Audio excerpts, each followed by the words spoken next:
production from the outfielders for the Cubs. Lately, that has turned around. Ryan Sweeney swinging a little bit better, but these two guys in particular, Chris Coghlan and Justin Ruggiano, really swinging hot bats. Both were really good on the road trip. They've continued to swing it well here.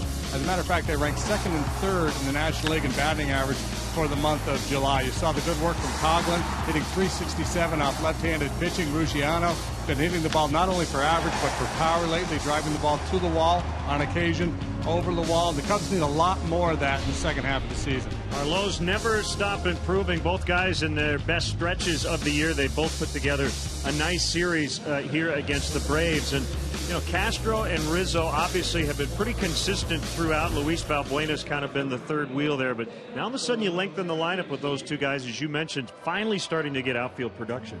Yeah, and you don't expect a lot of home runs from Coghlan, but Ruggiano's a guy who's hit for power in the past. They're going to need to, frankly, score more runs in the second half. With Samardzija and Hamill gone, you know, there's a chance the pitching goes south a little bit, so they're going to have to find a way to score more runs. So these two guys could really be keys. And for the Atlanta Braves, they're tied for first in their division. Offense has been a big problem for them. Chris Johnson, coming off the best year of his career, hasn't been hitting for a lot of home run power until yesterday. He hit 2.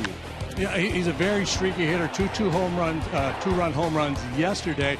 Chris Johnson is a guy that almost never walks. You got to be careful how many strikes you throw him. Mistakes in the zone yesterday cost the Cubs, but he's been good throughout his career against the Cubs. 39 games, 340 with 7 long ones this year, in 5 games hitting .450 with those 2 home runs in the ball game yesterday. Yeah, the Braves have an interesting lineup. We've talked when we've seen them back in May and this weekend. They've got a lot of long-term contracts. They don't have a ton of moving parts, and in some cases Freddie Gonzalez just has to let those guys play and hopefully get in hot stretches. Well, you know, last year the Braves were a team, kind of an all-or-nothing team. They hit a bunch of home runs. They struck out a lot. This year they're striking out a lot, not hitting as many home runs, and that's really going to be a key for the Braves in the second half if they start to hit the ball out of the ballpark like they did here yesterday. Well, for you old-timers, this will bring back some memories. The uniforms today from 1969. And we'll celebrate that decade throughout the afternoon. We'll also chat with Randy Hundley before the 7th inning stretch. Patrick Mooney, our Cubs Insiders, next.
ballpark, and you can follow Patrick Mooney, our Cubs insider, all season long on Comcast Sportsnet, brought to you by nationwide agent Jeff Vukovich. Visit Jeff at jeffvuk.com. Nationwide is on your side. I mean, come on.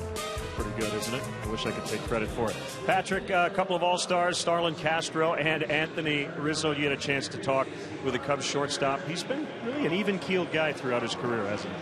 Yeah, exactly, Len. I think that's part of the reason why he's had such a bounce-back year, that Starlin's always accountable. You know this. He's always at his locker. He takes the heat. He takes a lot of scrutiny here in Chicago, and he's kind of rolled with him. And I asked him where that came from, and he said, sorry. That was an immediate answer. Alfonso Soriano kind of taught him, the game is bigger than you, that it's going to be here when you're gone, so stay humble. And that's kind of where Sori's at now. He was DFA'd by the New York Yankees, and Starlin's guess is that Sori will probably retire, but nothing's really been announced or decided yet. Arizmendi Alcantara has been terrific after a hitless debut, has been fantastic at the plate. He's shown versatility, can play second and center. He's kind of pushing the envelope here and is going to make that decision after the break very tough. Yeah, he's done exactly what the Cubs have asked, and that includes his time at AAA Iowa. He's a guy who's kind of patiently risen through the system. He hasn't had to repeat levels, and he was producing in Des Moines. This wasn't, a fluke promotion. There were other circumstances with Darwin Barney's paternity leave, but he's really forcing that issue, and I think, he has a lot of versatility. They can put him in a lot of different spots. It's not like he'd have to sit the bench. It's not an either-or type thing. And I think that's a guy that Cubs fans would love to see in the second half of the year as an energizer for this clubhouse. Last thing, the Futures game coming up later. Chris Bryant and Javier Baez. Bryant might end up being the minor league player of the year in all of baseball. Slow start for Baez, but starting to now kind of get into a groove, and he's working with Manny Ramirez.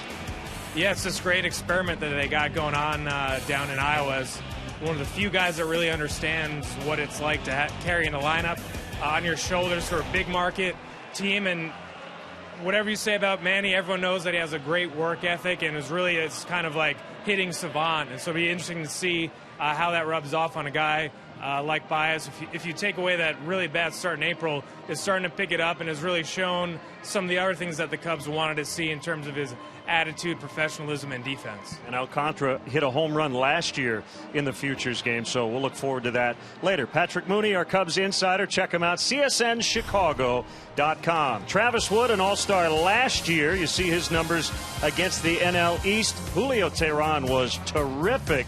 Gave up one hit against the Cubs on May 9th. That was a Mike Olt homer.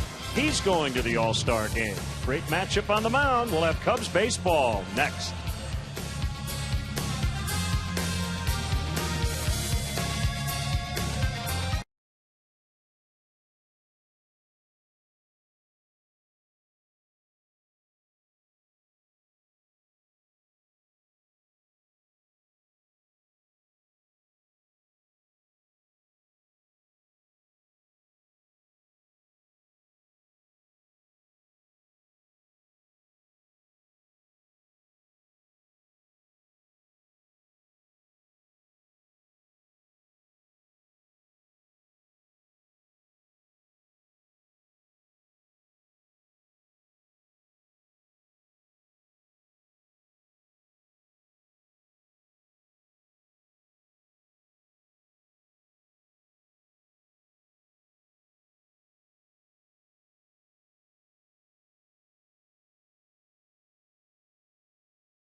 Walking down the street.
Beautiful Wrigley Field in Chicago as the Cubs celebrate the fascinating decade of the 1960s. It's Etch-a-Sketch Day leading into the All-Star break. Rubber game today. It's the Cubs hosting the National League East leading Atlanta Braves. Great to have you with us to wrap up the first half. Along with Jim DeShays, I'm Len Casper. The Braves tied for first in the East. The Cubs pulling up the rear in the National League Central. And as we wrap up the first half, partner, team-wise, obviously the record's not good, but there have been some individual highlights. Yeah, and the record really not a surprise. It's kind of what everybody expected, but there's a lot of good news for the Cubs. The bounce back by Anthony Rizzo, obviously. Starlin Castro making his third All-Star team in 4 years. His return to form. Jake Arrieta stepping to the front as the guy who could possibly be a big part of the rotation moving forward. The trade, getting that Addison Russell kid from the A's, continuing to build the farm system, the play of the young kids down on the farm. So those are the storylines we were looking for, and a lot of those questions have been answered in a positive fashion. Yeah, roster has changed a lot. That may continue. Let's hear from the manager, Rick Renteria. I think that we've done well as a club. I think that they've chipped away. Obviously, early we had certain things, little things in the game that we weren't probably doing as well as we would like, and obviously the pin was a little erratic at times. Our starting pitching has been good the whole season, I think, and I think that we've continued to just play the game, so to speak. That's Rick Renteria. Cubs today with a win can get to 500 here at home. The Messmers have God Bless America, followed by our national anthem.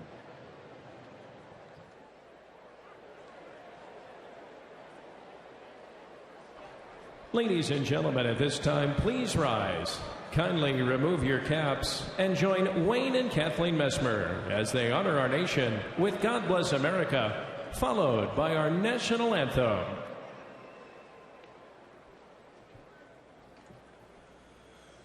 God bless America, land that I love. Stand beside her and guide her through the night with the light from above. From the mountains to the prairies, to the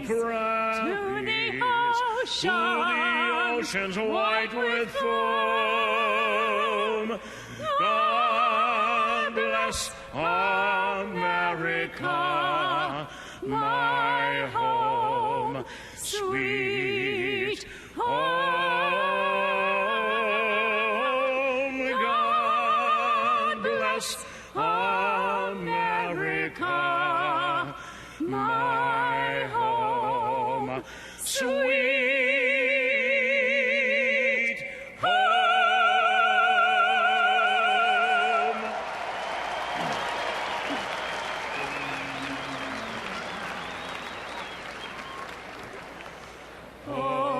Say, can you see by the dawn's early light what so proudly we hailed at the twilight's last gleaming, whose broad stripes and bright stars through the perilous fight o'er the ramparts we watched were so gallantly streaming, and the rockets' red glare, the bombs bursting in air, gave proof through the night that our flag was still there. Oh, say does that star-spangled banner yet wave o'er the land of the free and the home of the brave? The Messmers with God Bless America and our national anthem. What a gorgeous day for Cubs baseball. The rubber match coming up next.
League All-Star team. Chris Sale in the American League, so in all Chicago. All-Star representation in that regard. Cubs and the Braves wearing their 1969 throwbacks today. And that'll certainly bring back a lot of memories for Cub fans. Braves fans as well. Remember, they won the National League West and lost to the Mets in the first NLCS. First year of divisional play. Good looking unis. So we wrap up this first half today. Travis Wood looking to end what's been a trying first half on a positive note. Should have a lot of bullpen available with 4 days off coming up. And the Cubs now taking the field behind the southpaw. And let's check in on the Braves Southwest starting lineup written out by Freddie Gonzalez. They made news today suspending Dan Uggla, who has not appeared in this series and won't for one game, an internal matter. It's being reported because he was late to the ballpark. B.J. Upton will lead it off in center. Andrelton Simmons, the shortstop. Freddie Freeman at first. He's an all-star. Justin Upton in left. Jason Hayward not doing much against lefties, but Chris Johnson does a lot of damage versus southpaws. Tommy La Stella's at second. Gerald Laird, the veteran backup, will catch for Julio Teheran. Key defense for the Cubs this afternoon. Typically a busy day for outfielders when Travis pitches. He's a fly ball pitcher. Coghlan, Ruggiano, Sweeney cover the outfield here on a beautiful sun-soaked day at Wrigley. Valbuena, Castro, Alcantara, and Rizzo third to first. John Baker will get the catching assignment today, and our Lexus starting pitcher is Travis Wood. Yeah, it's been a bumpy ride for him this year. 7-7, but that ERA about a run and a half higher than what he featured in his all-star season last year. If you're looking for a culprit, point to that right-handed batting average against right-handed hitters, hitting close to 300 off of Travis this year. Last year they were in the low 200s. Now your umpires, Jeff Kellogg, the crew chief, will call balls and strikes. Dan Bellino, who's from Chicago, will get first. Brian O'Nora is at second, and Pat Hoberg over at third. What a day. What a day. And a lot of rain overnight. We look to play without interruption.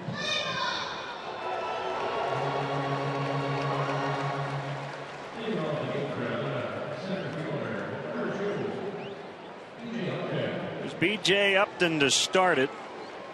Oh, that's Sonny Jackson.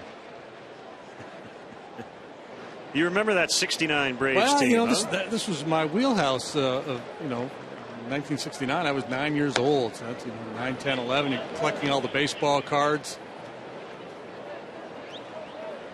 Braves won 93 games that year. Loma Harris was their manager. Hit hard and caught by Travis Wood. Upton lined it right into his mitt. Well, this is the point where I'm obligated to tell you what a good athlete Travis Wood is. He's one of the better athletes in the game who pitch. He does it all. He can swing the bat, can run the bases, and he can field his position. Well struck, young man, but you're out. Well, if we were going to be accurate based on position, that was Felipe Alou who made the first out. And here's Sonny Jackson, the shortstop. Rico Carty, Felipe Alou, Hank Aaron, left to right in the '69 Braves outfield. Gator Gar, right? Ralph Gar had a big year for them. That year, Gar only appeared in 22 games. Well, it was he had 22 really big games. Yes, he did. Young Darrell Evans, Walt Riniak on that club. Walt Riniak. Yeah. Bob Aspromonte.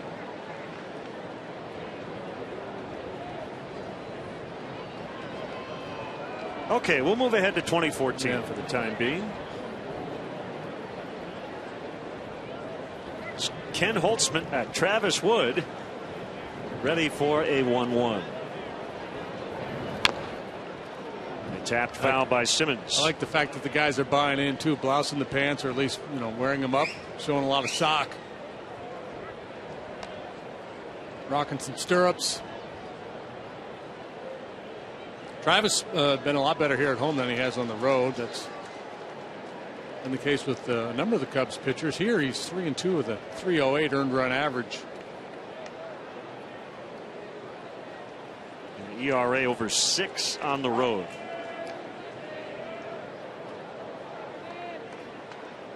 Two losses, 2 no decisions in his last 4 starts. Last time out in Cincinnati, 5 1/3, 8 hits, 4 runs, 3 earned. He's had a tougher time this year finishing off hitters and finishing off innings. For him, he's run some pretty high pitch counts. 2 starts ago against the Red Sox, he lasted 3 2/3 through 93 pitches. Started Cincinnati, 5 1/3, 109 pitches.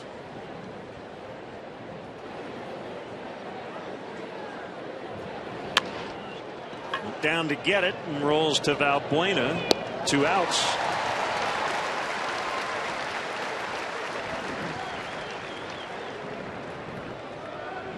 You're going through a stretch like Travis is, and it's not like he's been horrible. It's just it's been an inconsistent year for him, coming off a year in which he was very consistent. You tend to tinker a little bit. Good change up there to Simmons. Maybe we'll see a little bit more of that from him. Typically it's fastballs and cutters a high percentage of the time. High on Freddie Freeman, 14 out of his last 38.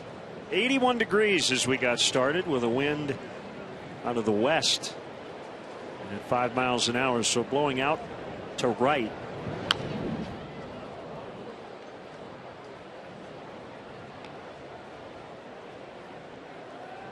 Now the wind calming down, not doing much. Good day for a hat and a cold beverage. Yeah, put that sunscreen on. Alcantara will pick it up, and Wood with a 1-2-3 opening inning. The Cubs are coming up against an all-star named Julio Teheran.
Denny's Beverage Depot will donate $100 to JDRF. I can smell that freshly cut grass. Cubs Southwest starting lineup. The leadoff man is Chris Coghlan. Alcantara has been red hot in his last 3 after a hitless debut. Rizzo, Castro, Valbuena, followed by Justin Ruggiano. Ryan Sweeney's in right. John Baker, the catcher. Travis Wood with 8 career homers hits 9. Yeah, defense for the Braves this afternoon. Solid defensive call. A little shaky play in the outfield yesterday. Each of the Upton brothers missed playing fly balls. Jason Hayward, one of the best in right field, as is Anderson Simmons. He may be the best glove man in the league at short. Johnson's the third baseman. Tommy La Stella, second sacker. Freddie Freeman at first. The veteran Gerald Laird behind the plate today for our Lexus starting pitcher for the Braves. It's Julio Teheran, 23 years of age, from Colombia. He's an all-star. He's made 19 starts. He's 8-6 with a .257 earned run average. They're getting just .222 against him. Really good strikeout to walk ratio. Coming off a bad outing, though, a rare one. He scuffled last time. Career high 11 hits allowed and 3 1/3, 5 runs allowed. That was in New York against the Mets. First pitch strike on Coghlan.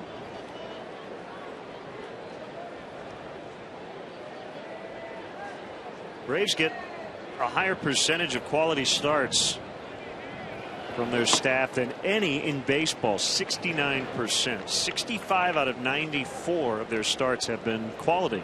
At least 6 innings and no more than 3 earned runs. Reds are second. Now 2-1. So Teheran is on the NL All-Star team as a replacement for Jeff Samardzija, who was named to the squad but then immediately deemed ineligible to pitch because he got traded to the American League.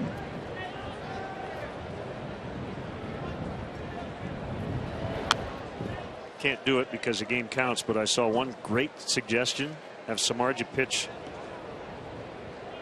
a half inning for the National League and then a half inning for the American League. That would have been fun. Change uniforms in between. Yeah. So those robust batting average that Coghlan and Ruggiano have put up here in July. Not just hitting for average, and some slugging too.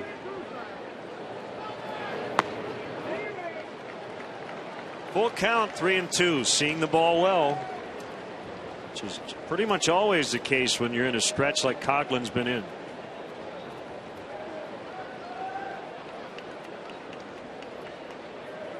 Throw 4 and 2-seam fastballs, slider, curve, and change. Fastball missed outside for ball 4. Coming off one of his worst outings, the Cubs saw him at his best. Really good in that start back in May. Allowed just 1 hit, punched out 9. Nasty slider there. A little life on the fastball. He doesn't light up the radar gun, but he's got a little hop on that heater.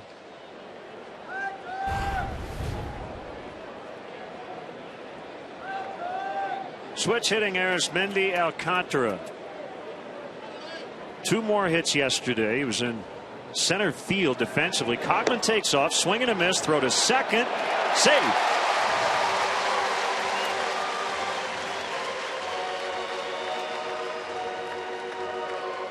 Fifth steal for Chris Coghlan. Renteria immediately goes into push mode. Coghlan on the move here in the first inning. Laird in his haste doesn't get a whole lot on that throw. It sails a little bit on him. Anderson Simmons pointing into the dugout. He wants a video review here. So they're taking some time, and out comes Freddie Gonzalez. Maybe they're going to take a look. Yeah. Teheran stayed off the mound just to give the Braves coaching staff some time. And they're going right to review. An early one today, bottom of the first. They must feel pretty confident. Let's see. Out, yeah. There's a reason they're challenging. Yeah. Good awareness by Tehran. He slapped the tag on. The call was safe, and immediately he said, let's take a look. Simmons. Yeah. I thought my first look was he was safe. But yeah, well, and then from that angle, it's a tougher look. I think that very first look we had at it, perhaps the most conclusive. This one. Yeah. Watch his hand. Still not there. Out.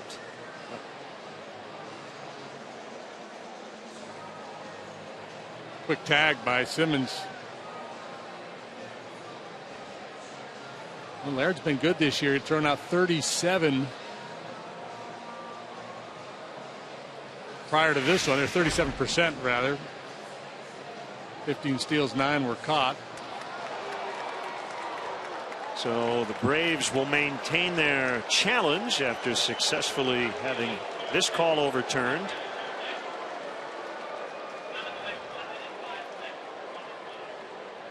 The best part of replay, in my opinion, they got it right. Coughlin didn't argue. Ricky didn't argue because the video generally doesn't lie.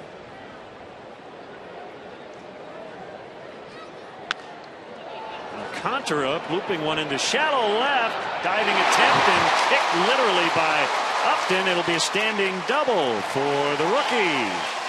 What new? 8 out of his last 15. Hey, he comes to home plate ready to swing the bat. He has not taken many pitches. He goes up there looking to swing, and so far it's paid off for him. Now this isn't great contact here. It's a tough pitch. It's a two-seamer sliding off the outside corner and down. So a bit of good fortune.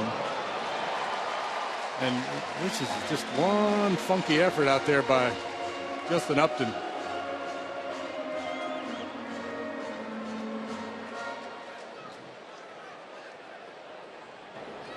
He was going to try to make a headlong diving catch, and then he went into, well, I'm just going to try to knock it down mode. Threw the leg up there. Made a nice kick save. Corey Crawford like there, just doing whatever he can to keep that biscuit out of the basket. 1-0 on Anthony Rizzo. Alcantara making the decision as difficult as possible in terms of whether or not to keep him on the roster, send him out after the break.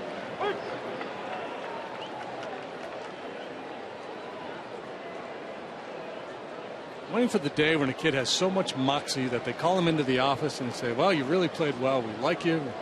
I think you got a bright future, but we're going to send you down. And the kid says, no, I'm not going to do that. Who knows? Maybe that conversation has already taken place in the past.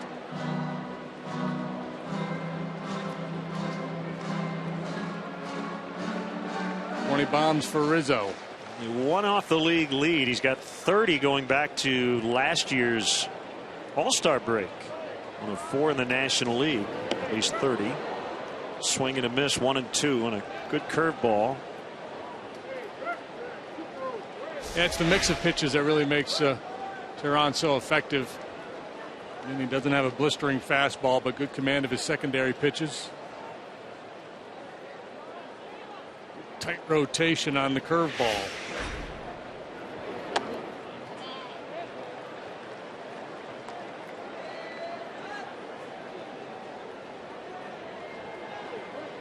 Got a good tweet from Jay Meyer. He said Chris Coughlin was safe because he was in the neighborhood. If only life were that easy. He went. That's a strikeout.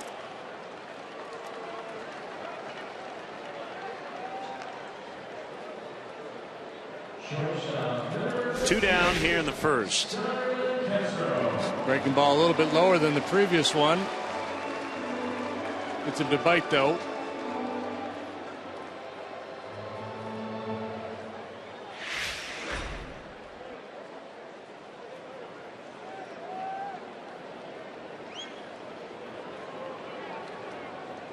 I heard somebody on the radio today say that if Cubs and Reds had gone at it the other day, that Anthony would have had his butt kicked, and I would respectfully disagree.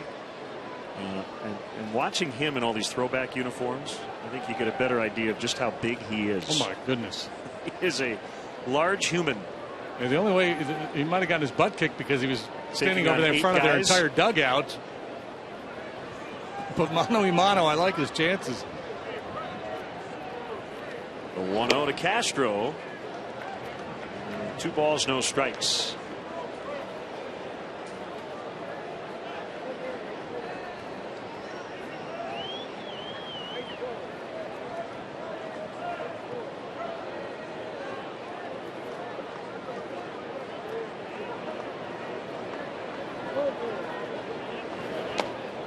Get an up-close look at these retro unis before the game, but see they're just a little off-white. Got the thin blue circle around the Red Sea. You're starting to see kind of the modern Cubs uniform take shape. It's been fun to watch the evolution of the Cubs home uniform over the decades. 3-0. We'll see if he has a green light. Ball 4. 2 walks in the inning.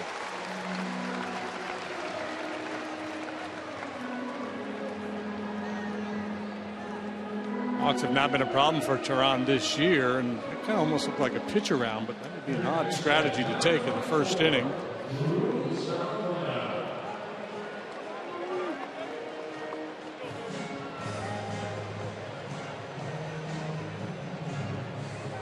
I guess it would be understandable if Teheran was a little wary of contact today after giving up 11 hits in 3 1/3 last time out.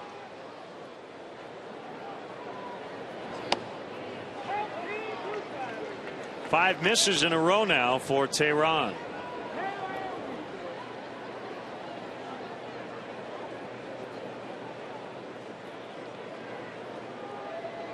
He's from Colombia. Cartagena close at second, but now Alcantara is back.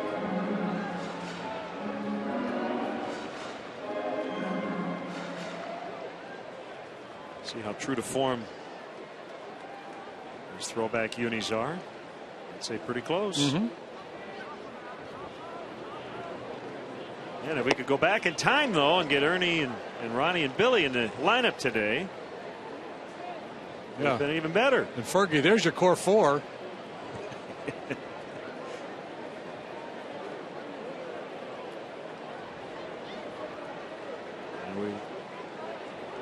You think about Ronnie every day, but especially on a day like this, man. You would have been reminiscing. Upton makes the catch to end the inning. The Cubs strand a couple, 2 walks and a double, but no runs in the first. There's Ronnie. Look at those short sleeves and the muscles. Yeah, no gloves.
Yeah, got to get off my Austin Powers teeth.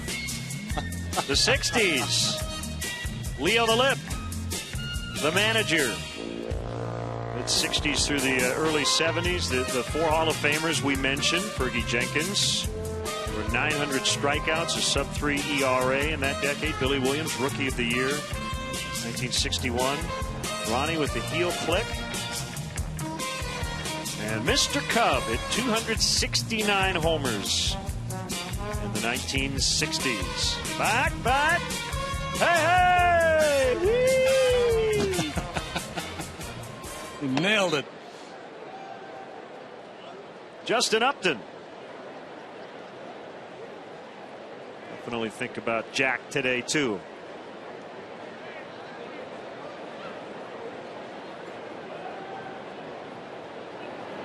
Whoop. Upton has knocked in 5 in the series, including 4 yesterday.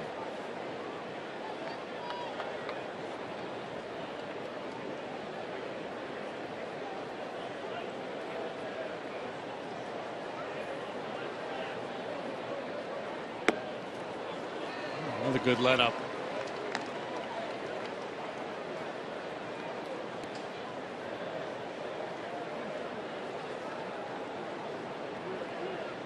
Travis chomping on that gum as he takes a breath, gets the sign. John Baker and a fastball with some cutting action, swing and a miss. 2-2.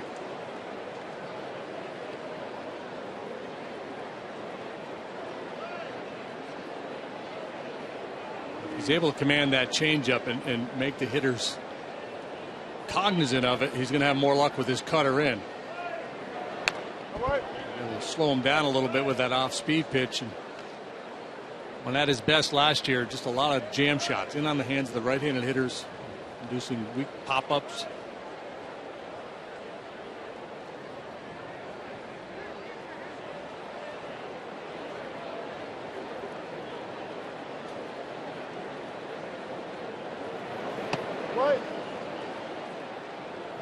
Sliders inside, 3-2. Hayward is on deck. He's had a big series.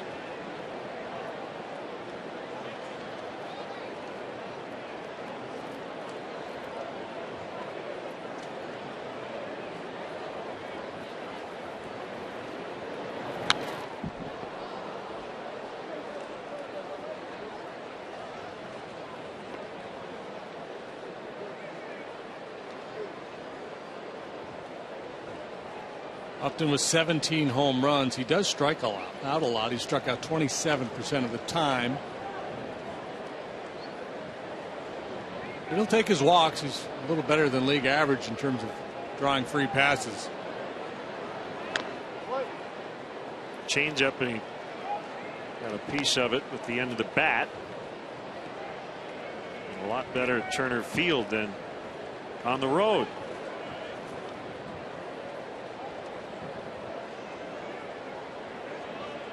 Gene Garber. Good call.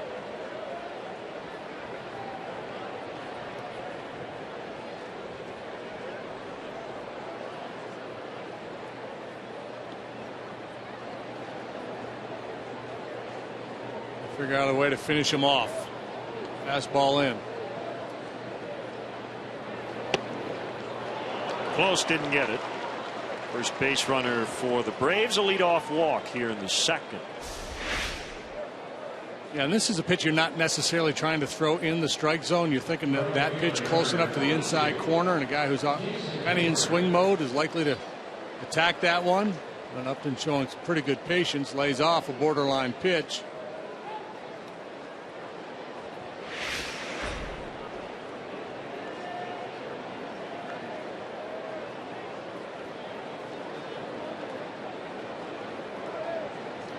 Hayward, a strike on the outside. 4 hits in the series, including 3 doubles.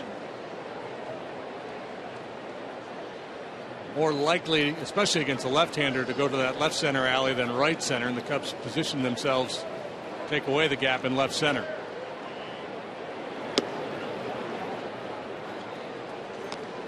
See Ruggiano a little bit on the offside, and Coghlan well off the line, so there's very little room for Hayward in the alley in left center. A little more room to operate straight away and right center.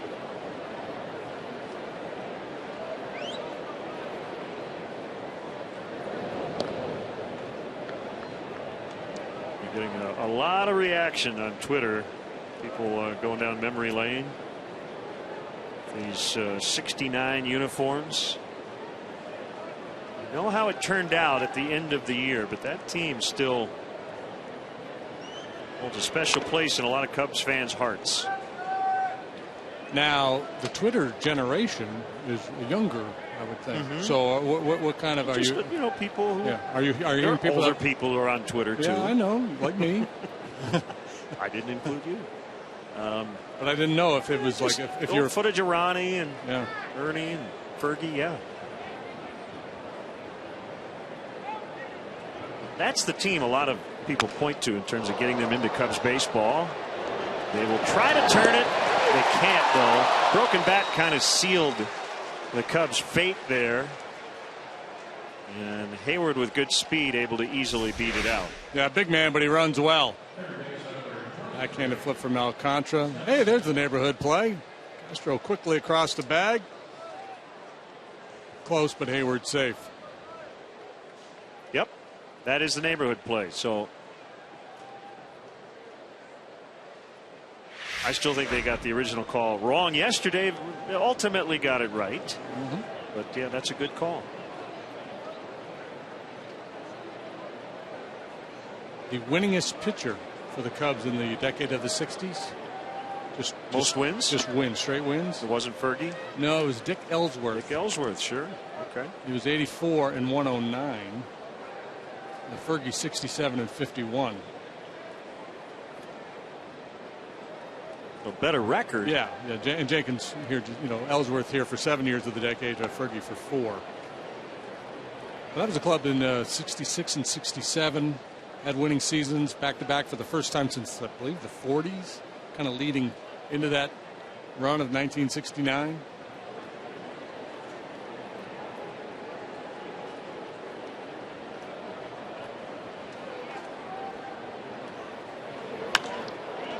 There's Chris Johnson again. This time with a single. 2 homers yesterday. 2 on for the rookie La Stella. And Chris Johnson's agent is calling Theo and Jet saying, "You sure you can't use my guy? Are you sold on this Bryant fellow over there at third base in the future?" I'm sure there have been guys in the past who have been traded or signed as free agents by teams that have watched that guy beat them. Oh, yeah. And then they realize, wait a minute, he can't play against us anymore. We were the only team who couldn't get him out. La Stella hitless in the set, 0 for 7 with a walk. Ooh, that one deflects off Travis Wood. He's going to have to cover the bag, and Rizzo can't get a handle on it. So it is a base hit for La Stella. Hopefully Wood is okay. Yikes. That ball really stung in more ways than one, and he's good. He's telling Baker to get back behind home plate. I'm good. Let's go. It looked like it. Did it hit his glove or get it part of his pitching glove? I don't know if he's going to let us know by his reaction. It might have gotten him in the left forearm. What a great reaction by Wood, though, after getting dinged like that, to be able to almost instantaneously break to cover first base. Weren't able to make a play, but a good reaction.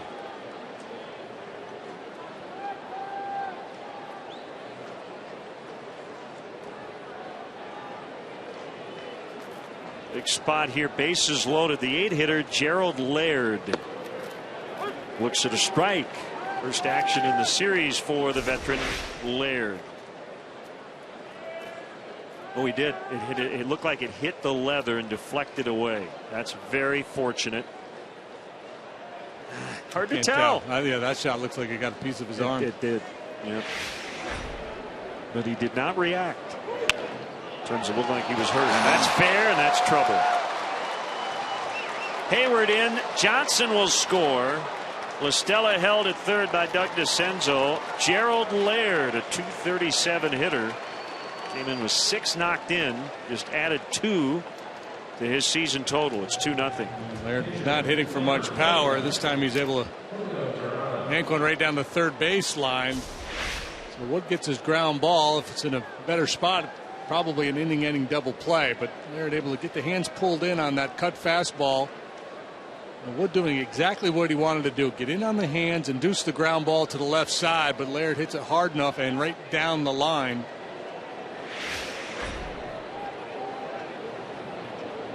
Another extra base hit for the Braves. Had a bunch of them yesterday.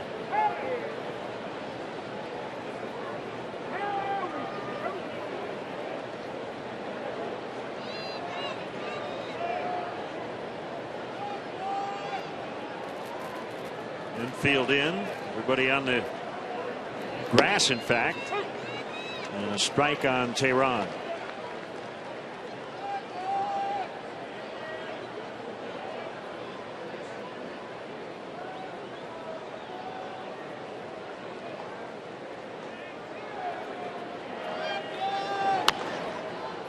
Fouled.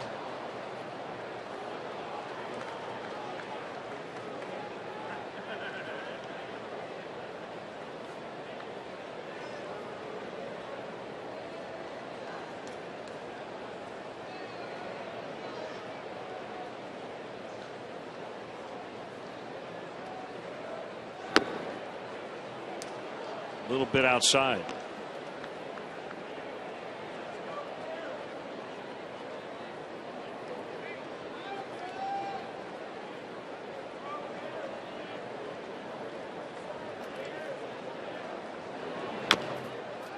Off the plate, and they're going to get a run as Tehran thrown out on a nice play by Valbuena.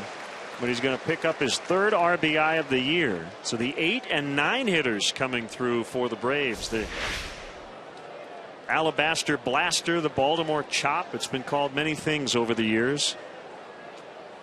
Yeah, and for a pitcher in a situation like that, it's called a lot of things that we can't repeat here on the air. But, you know, Tehran doing his piece, just put it in play. How many times do we say it in a situation like that? Just put it in play. Something good might happen.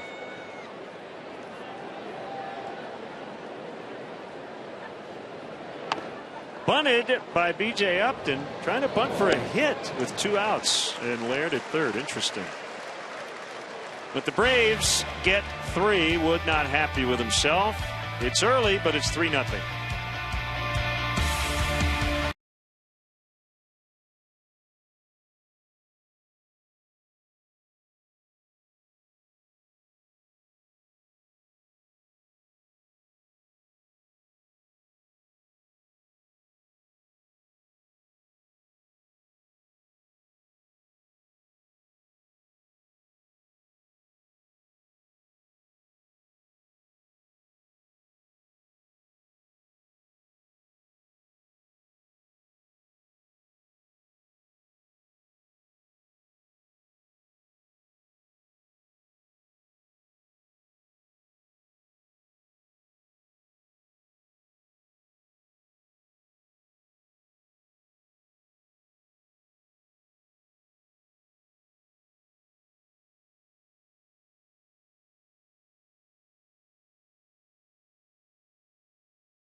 Baseball and all you can eat and drink at Wrigley Field this summer. We've got the place for you, the Budweiser Patio.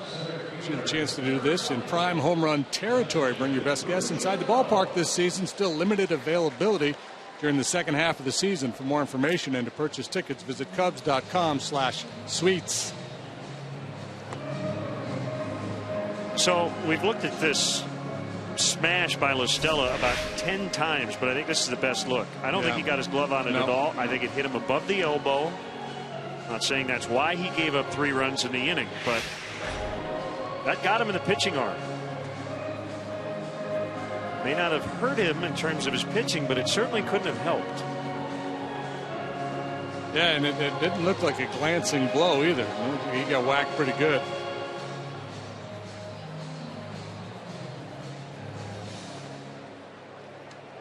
So here's Ruggiano to lead off the Cubs' second as they trail 3-0. Bad news, down 3. The good news, Tehran, a little wobbly there in the first. Couple of walks and a double. He got out of it unscathed. But if he continues to do that, they will scathe him, I'm pretty sure.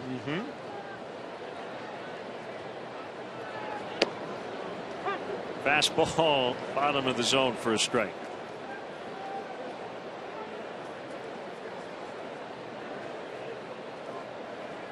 Yeah, I think saying he's scathed is a lot easier than not unscathed. Change up low.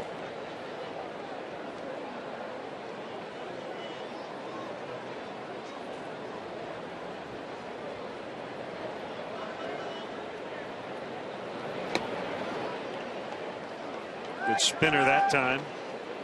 1-2. He has a wide array of pitches, no doubt. I've seen all of them.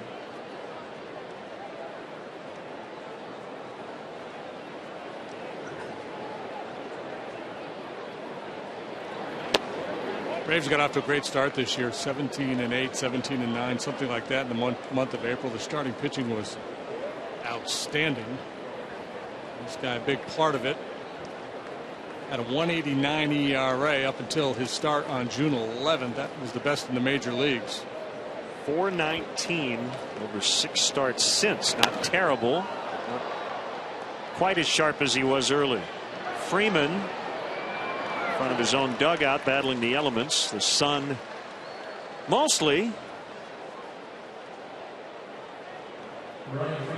Freddie Gonzalez will be on Mike Matheny's all-star coaching staff in Minneapolis. I'd say he filled some pretty big shoes. Bobby Cox. Yeah, that's not an easy assignment. A steady presence in that Braves dugout. And that was his third base coach for years. Yeah, with Bobby, and then managed the Marlins. He was the first ever manager in Marlins history when they were an expansion team and they only had a Class A team in the New York Penn League. He was the guy. Former minor league catcher. So after Bobby retired, Gonzalez now in his 4th season. They went 89-73 in his first year. 94 wins, 96 wins. And so far this year tied for first. 2-1 on Sweeney.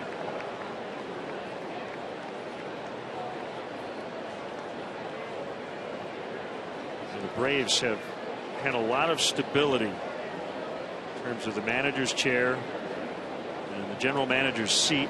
John Schuerholz for many years now. He's the team president. Frank Wren is his top lieutenant, now the GM. 2 down.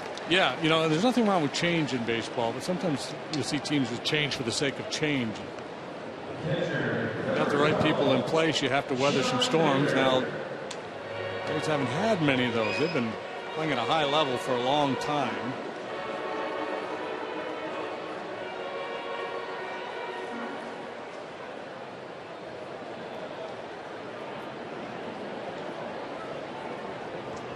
Yeah, the Giants have had a lot of continuity. Yankees for the most part. Which is ironic. Yeah. Given their under George, their history there is anything but stable.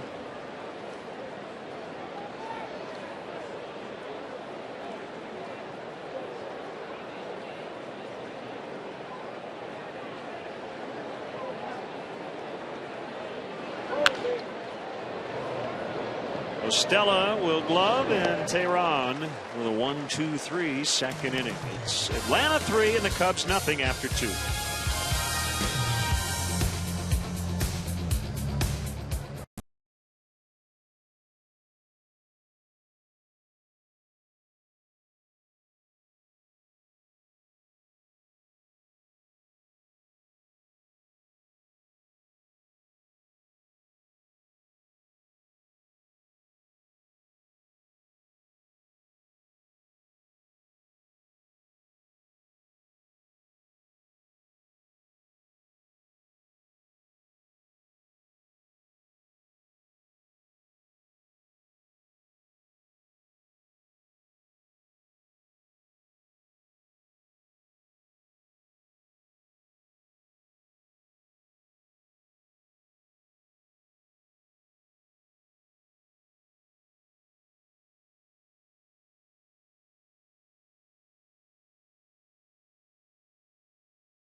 include visits to the press box, clubhouses, dugouts, as well as a chance to actually step on the field. Over 100 years of history here at Wrigley Field. Tours are offered on both game days and non-game days, so visit Cubs.com/tours to book yours today. We see tour groups in the ballpark every day before the gates open. Tour guides, a lot of really good information. Now, the thing about this ballpark is that when people say, let's spend the weekend in Chicago, let's take a vacation, this is right at the top of the list. On the bucket list. First priority is to catch a game, but then we see a lot of people come out early, do the tour, we'll grab some breakfast or lunch, and then come back for the ball game. Andrelton Simmons takes ball one.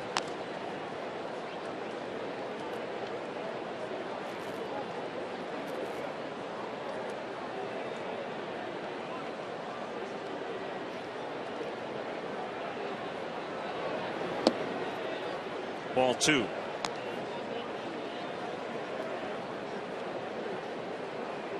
Four days off after this one, except for the All-Star representatives. And then we'll start up the second half. Steamy Phoenix, but they have a roof there. That's good. Yeah, it's going to be 109 there next weekend. Boy, are the Diamondbacks banged up. Ball four.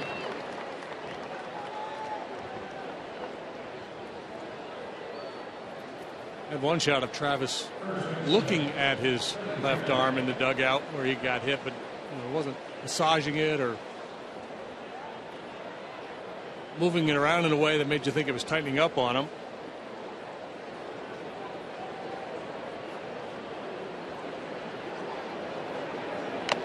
Freeman with a big swing, and he foul tipped. Last time we'll see the Braves this season, they've already clinched the season series. 4 of the first 5.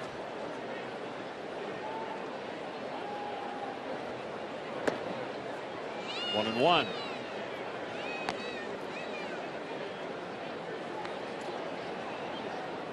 Nick Novak checks in on Twitter. Why aren't the umpires wearing throwback unis? That's a great question. I think it would be a nice thing for them to do that at some point.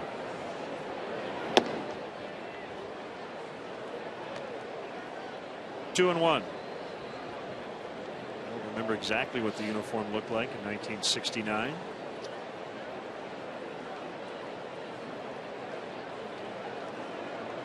I'd go with blue. I'd go blue today on a hot day like today. I wouldn't want to wear that black. It is slimming.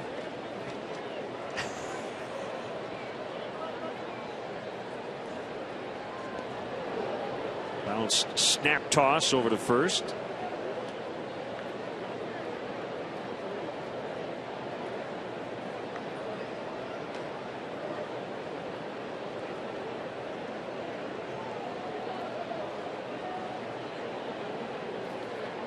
Interesting, Travis threw that throw to first in the dirt, probably had a little scuff on it, and he threw that ball out of play. And some people would say, well, isn't that what a pitcher's looking for? A ball's got a little mark, a little scuff on it, might create some unnatural movement, might be tough for the hitter. But as a pitcher, if you don't routinely scuff the baseball, you're not sure exactly how it's going to behave.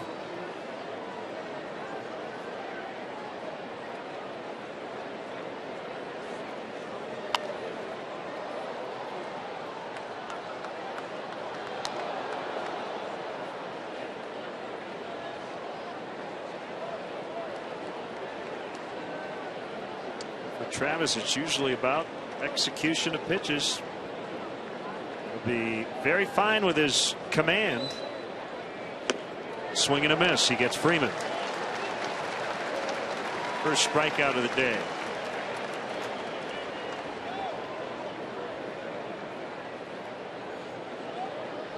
And it's always a challenge. Travis has not been in the league that long, and that worked to his advantage last year. So now hitters are getting more frequent looks at him. They're aware of his arsenal and how he goes about his business. And I think that's what's leading to the higher pitch count games. It just Hasn't been able to finish hitters off as early as he did last year, and so now the burden is on him to try to make a little bit of an adjustment.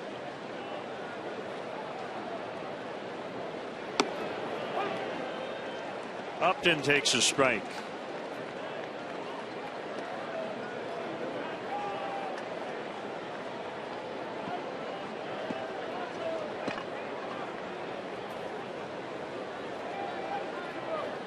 Upton missed the cut. He was on that final vote ballot. Already a two-time All-Star. Simmons makes the turn and stops at second on the Upton hit.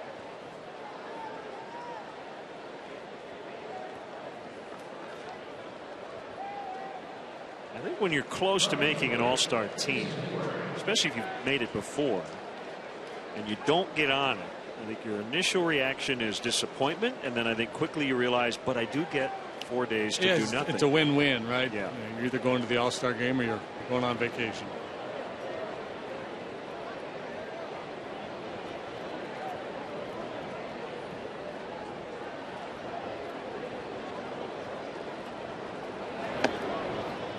High on Hayward.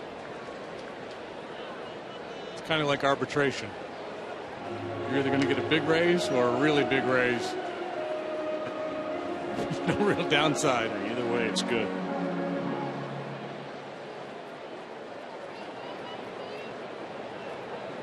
It's behind a uniform number. Jason Hayward wears number 22 in honor of a high school teammate of his, Andrew Wilmot, who was killed in a car accident while in college. 22 means a lot to Hayward.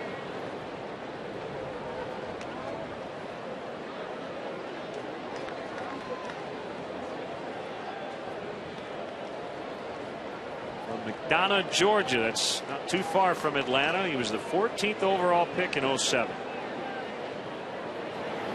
Swing and a miss. It's 2-1. Before he debuted in 2010, he was pretty much the consensus #1 prospect in all of baseball. He hit a 3-run homer in his first career plate appearance off Carlos Zambrano on opening day.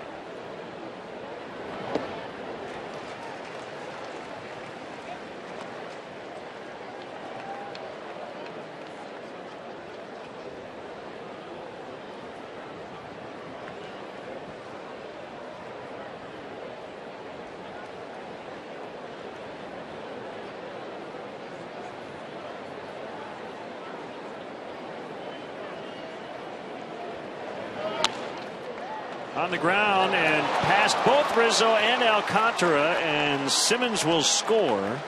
It's 4-0. Hayward with his 5th hit of the series.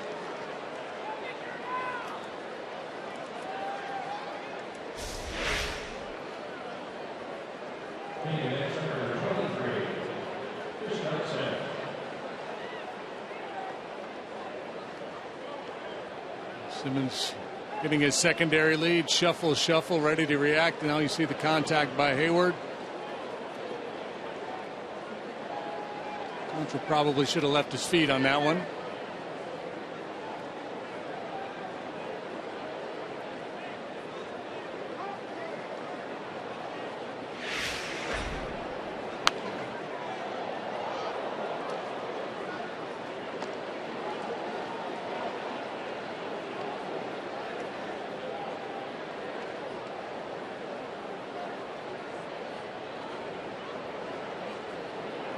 Strike on Chris Johnson. And Braves have not been scoring a lot of runs lately, but they battered Edwin Jackson yesterday. Scored 11 total in the ball game. Some really good swings on Travis here this afternoon.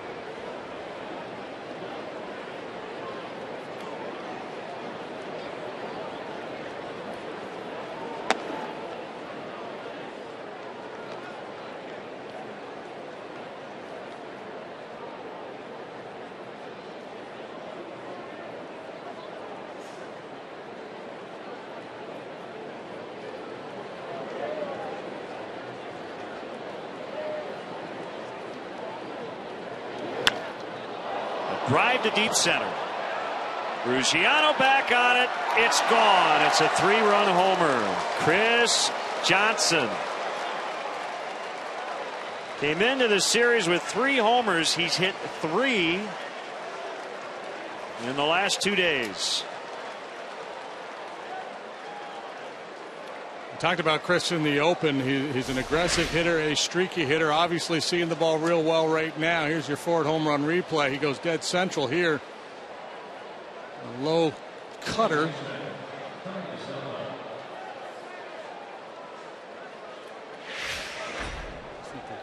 He's taking advantage of some mistakes. Cubs throwing him too many pitches in the zone. He's only walked 3% of his plate appearances, one of the lowest rates in the game. 8 homers in Johnson's career against the Cubs, and all but 1 have been hit in this ballpark.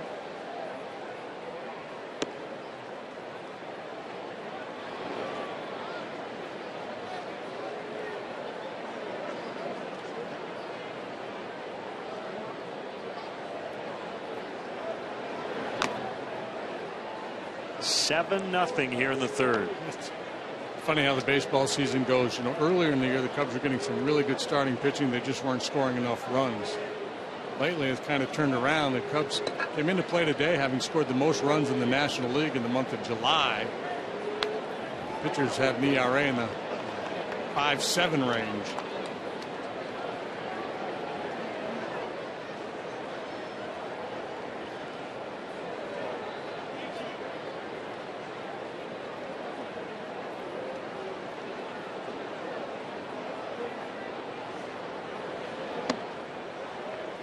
Stella fans, 2 outs.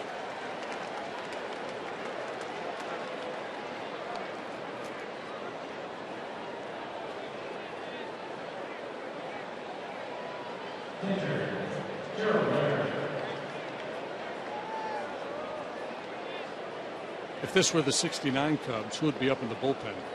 He's the long man for the 69 Cubs.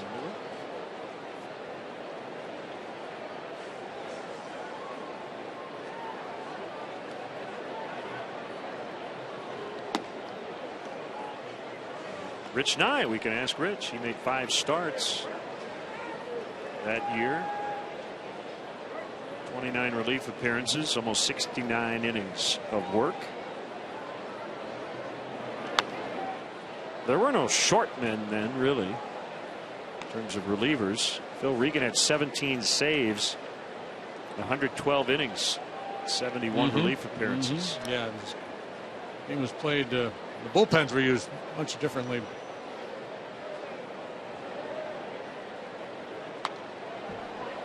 Mike Marshall, longtime reliever, at least one time, threw over 200 innings in relief in a season.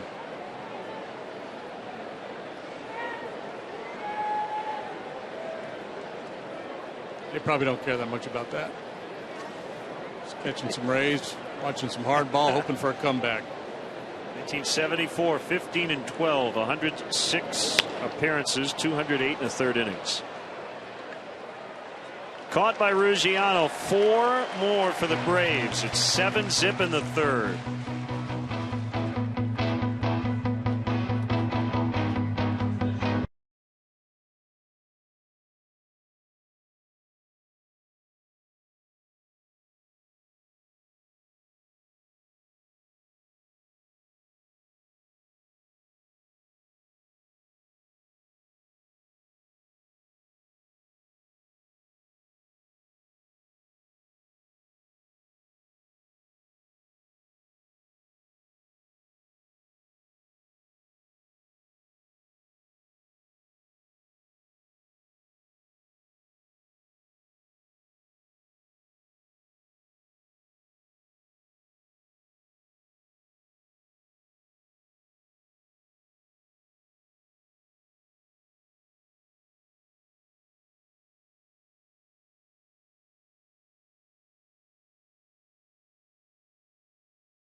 anniversary. See the celebration as Kevin Costner and fellow cast members take part in a celebrity softball game. Find out what the future holds for the Field of Dreams this Wednesday on Sportsnet Central. Ever been there? I have not. I haven't either. Guess we can't really talk about it then. We can talk about it's it. Nice. Hypothetically speaking, yes. That's why we have to watch. If you build it, they will come.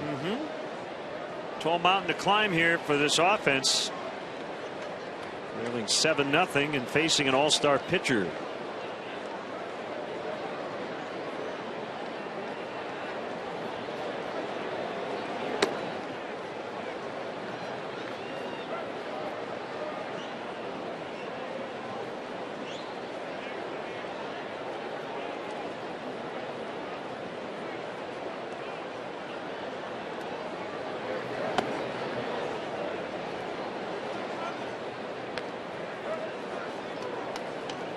Two 2-0 on Travis Wood. Can definitely help himself with the bat. Probably wants to hit one really hard. Hoping to end his first half on a positive note. That won't happen.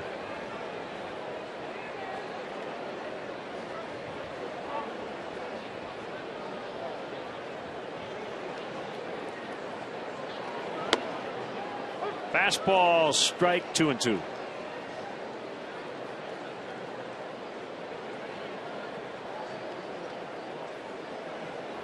Aaron doesn't take too much time between pitches. Good breaking ball. This is the time as a starting pitcher. Now you've got this comfortable lead. You want to press your advantage. Stay on the attack.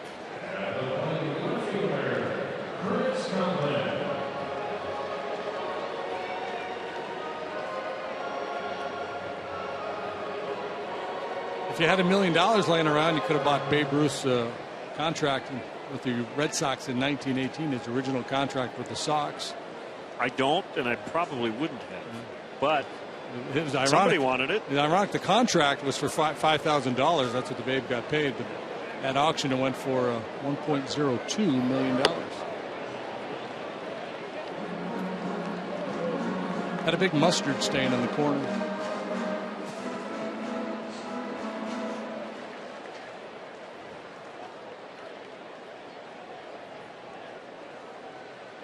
One on Coughlin walked and was caught stealing via replay review in the first.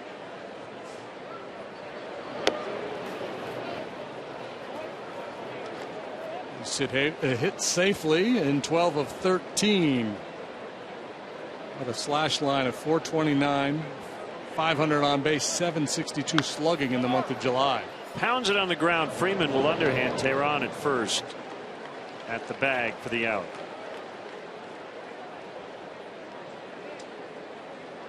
So here's Alcantara, who doubled in the first inning.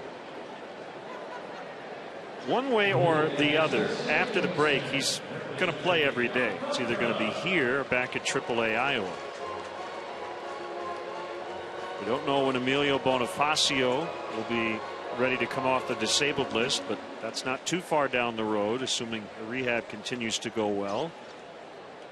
Yeah, I talked to Ricky about that the other day. He thought not for the series against the Diamondbacks, but likely right after that.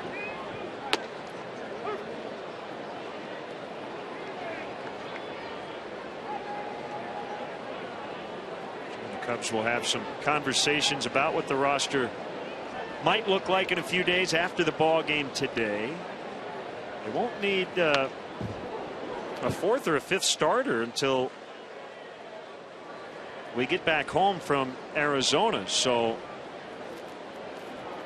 that gives the Cubs brass a little leeway in terms of the roster construction. You could have an extra arm in the bullpen and an extra position player if you wanted to for that series against the Diamondbacks. Yeah, well, why wouldn't you, right? I mean, that's the way to play it.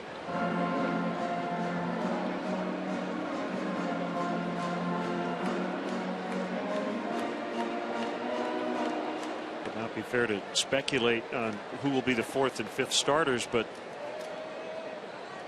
throw out some names. Kyle Hendricks, certainly a candidate. We've seen Dallas Beeler make 2 starts. Tsuyoshi Wada called strike 3, and at some point possibly right-hander Dan Straley. 7-zip Braves at the end of 3.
Using hashtag Northside Fan Photo for a chance to have it appear later on in today's broadcast. Brought to you by AT&T. And Levy Restaurants has stopped by. Its decade-inspired menu, the 1960s, in order.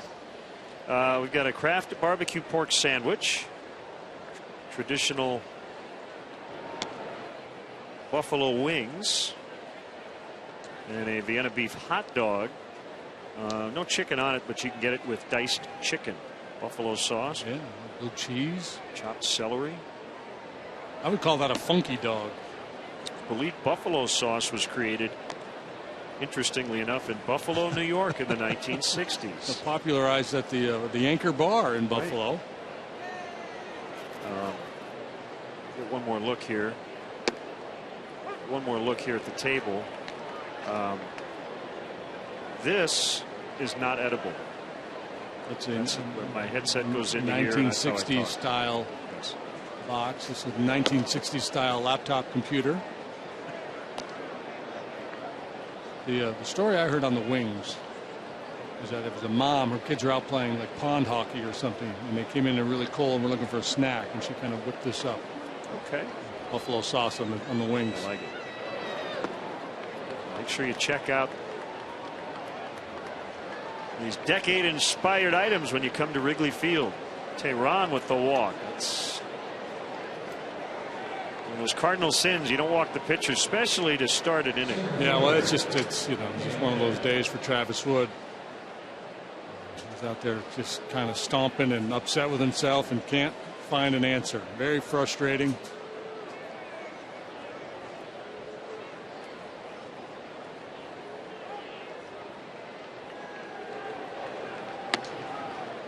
Ball 1.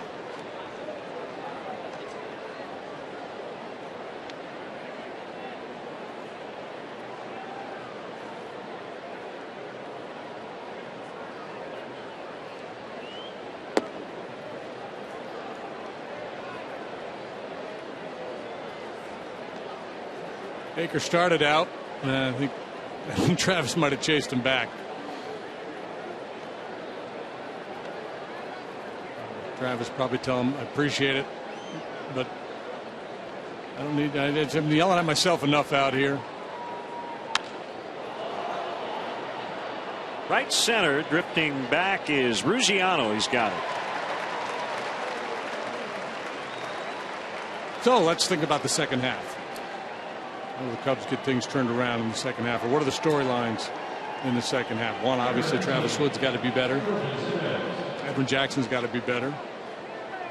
Can Jake Arrieta continue? Jake Arrieta, he's not going to flirt with a no-hitter every time out there like he did for a 3 or 4 start stretch, but it looks like he has a real solid shot of settling in and pitching at a high level.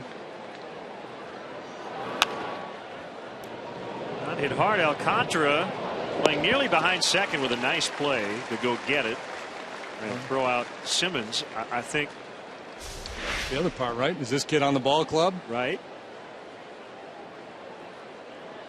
Castro and Rizzo. It's been a great story in the first half. They made the All-Star team, but now you get into the dog days of August. I'd like to see them maintain their offensive level and output. Yeah, and Wellington Castillo for me, his second half. Let's see him kind of back to the guy he was in the second half of last year. He railed a little bit in the first half with the injury. To me, I thought this was a year where he'd hit 265-ish, 15 home runs or so. He's going to have to do a lot of work to get there.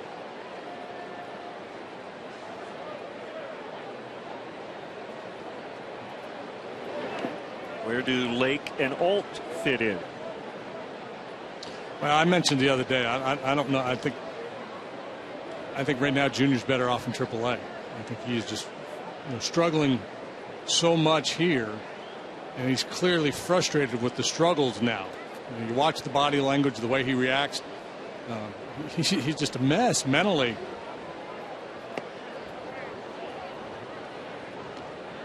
And I think he's got a better chance of getting things turned around by playing more frequently at AAA than he does sparingly here. And the way he's swinging, you can't afford to play him a lot here right now.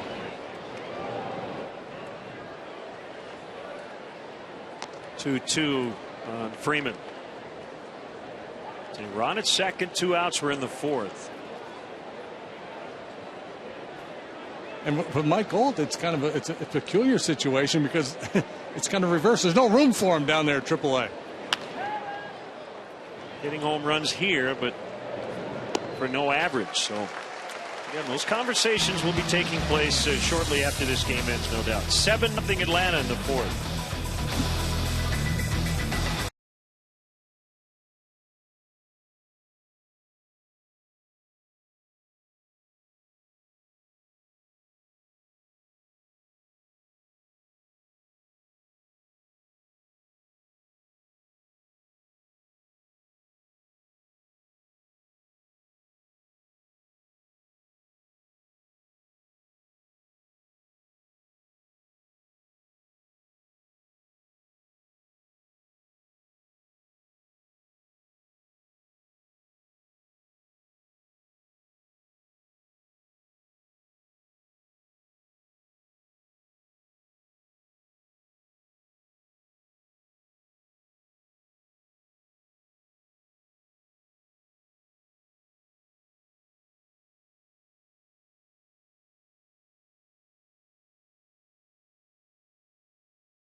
From a 3-year duty as the Army Affairs Chief at the Office of Defense Cooperation in Bonn, Germany, Lieutenant Colonel Donald A. Hauser, Jr. In celebration of Wrigley Field's 100th birthday, the Cubs and MasterCard have partnered to offer a limited number of MasterCard Century seats for every game during this season. Fans can use their MasterCard to purchase upper deck box tickets for $19.14. For more info or to make your purchase, it's Cubs.com/Century Seats.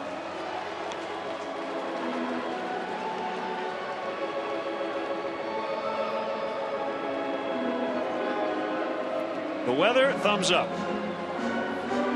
What's going on in this game? Not so much for Cub fans.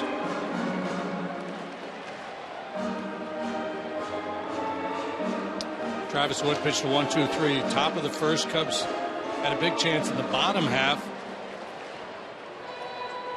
A couple of walks and a double, but weren't able to score. Since then, they've not had a base runner, and the Braves have scored a touchdown and kicked the extra point.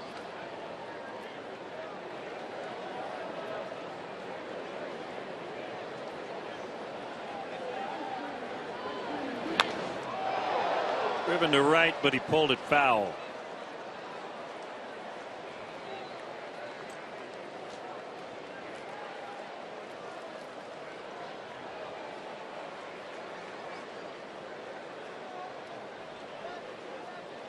You see Colin Cowgill smoked in the face by a pitch as he squared the bunt last night. No, I did not. Broken nose, small fracture in his thumb.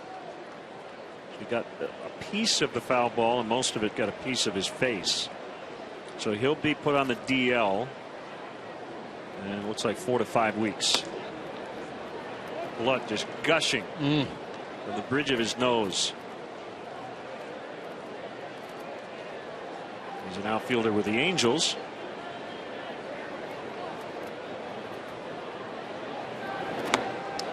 See, Andrew McCutchen went all rhino last night. Yeah, he tied it and won it. 2 home runs. Solo shot 9th. Solo shot in the 11th. Coming back to beat the Reds.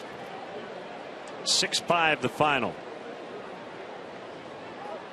In the 9th, the home run was off Jonathan Broxton because Aroldis Chapman was not available because he pitched 4 days in a row, including in a 4-1 win against the Cubs. When we questioned if that was not a save, would he pitch in that game? You know, the old managing to the stat, right? I mean, if you know, hindsight's 20/20, but our argument at the time was, well, my argument at the time, I don't want to throw you under the bus if you don't agree with me, was that if you use somebody else with a 3-run lead, you save Chapman, and maybe he's available for the Astros game later. Yeah, no, I do agree with you. Yes. And there's no guarantee you wouldn't have given up a home run to McCutchen either, but you're not using your best guy in the 9th as a result. Yep.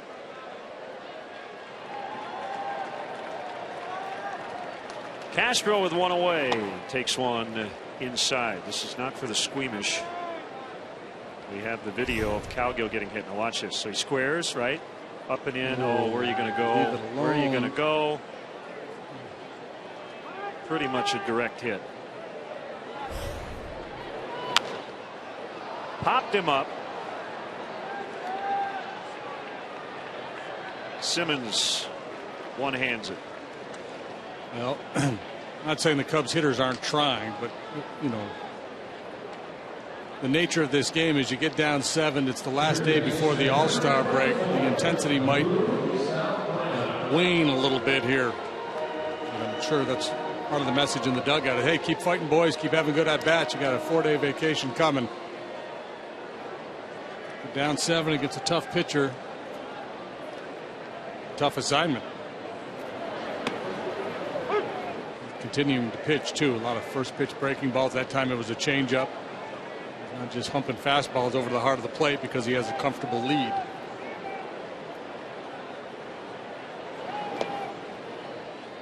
Brewers trying to end the first half in sole possession of first. The Cardinals have caught them.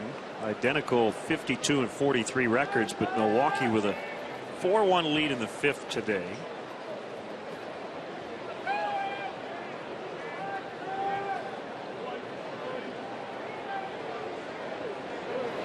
Valbuena hit it hard, but Simmons made that look easy, and it was not. Wow, how about the hands? It's a Gold Glover right there. They go down in order again. 3rd straight inning.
Maddox will take the ball against division foe Milwaukee as he looks for win number 297. We say salute. Sammy Sosa go deep as well. See, we're predicting what's going to happen. Greg Maddux Hall of Fame Cubs Classic, Cubs and Brewers, Wednesday at 7 on Comcast Sportsnet. I'm going to go lay some money down on the Cubs in that one. Didn't take long, just over 2 hours. In a classic Maddux pitched ball game as Justin Upton opts out to Starlin Castro to start the Atlanta fifth. Yeah, well, if you've got an aspiring pitcher at home, what you ought to do is sit him down in front of that game and say, watch this guy. You don't have to spend money on a clinic. Just watch Maddox pitch.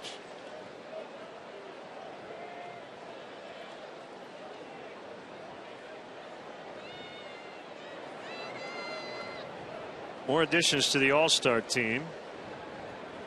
Reportedly, looks like Ken Rosenthal reporting Alfredo Simon, Tyler Clippard are going. Also, it's being reported on Twitter that Tim Hudson may go as well. We're getting to the point now, and I agree with some of the proposals here to make the All-Star game. Or push it back to Wednesday so then the Sunday pitchers could pitch. Mm-hmm. But we're pushing 80 roster spots combined now.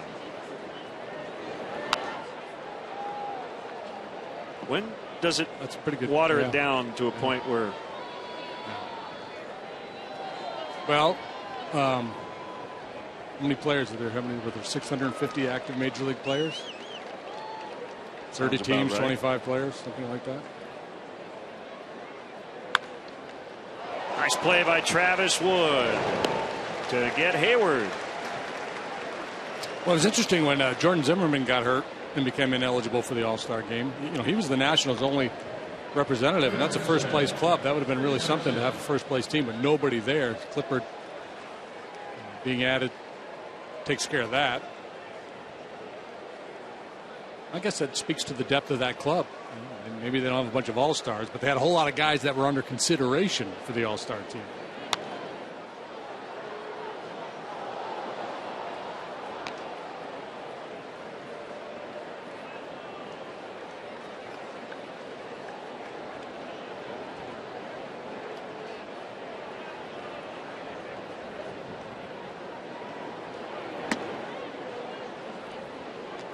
Huge weekend for Chris Johnson. 3 homers the last 2 days. Teammates are going to start calling him Ferris. All with runners on base, and he's 3 for 3 today.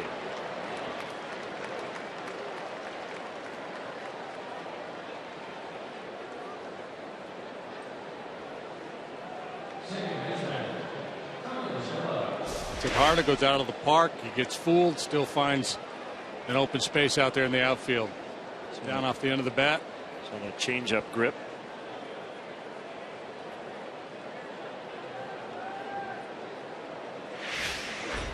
I'll just stayed up a little bit.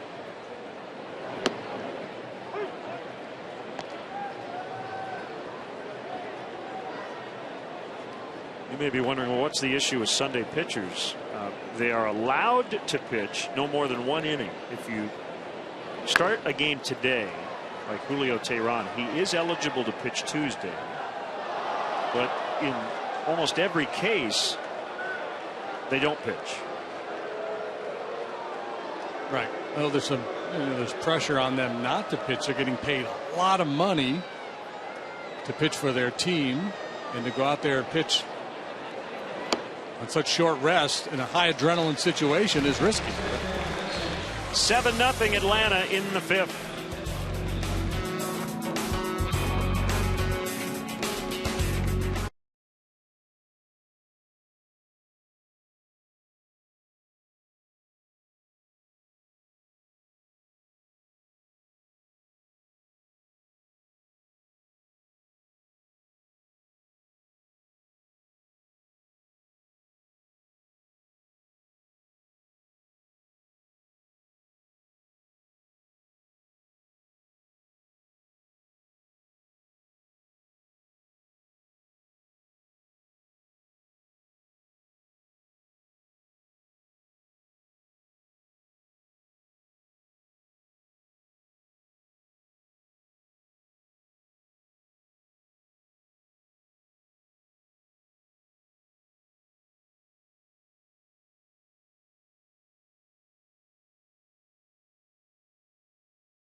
from game-used throwback jerseys and Wrigley Field 100 baseballs to autographed items from your favorite alumni and Hall of Famers, Cubs Authentics has the most exclusive memorabilia to commemorate 100 years of Wrigley Field. Visit Cubs.com/authentics all season long for updates on the newest game and used autographed items. Game used and autographed items, and at some point these 60s retro jerseys will be available. Well, that's looking back. We're looking forward now. The future. Bryant and Baez, and they're in the Futures game in Minneapolis later today. Yeah, Chris Bryant has been stellar all year long. Javi Baez got off to a really bad start first month or so down in Iowa. Since then has turned it around. He's at 14 driven in 55, and Bryant's numbers are just out of this world. Jorge Soler back healthy, swinging it well. Almora has been hitting for a very high average for an extended period of time now. He got off to a little bit of a slow start. All these kids continuing to get better and better.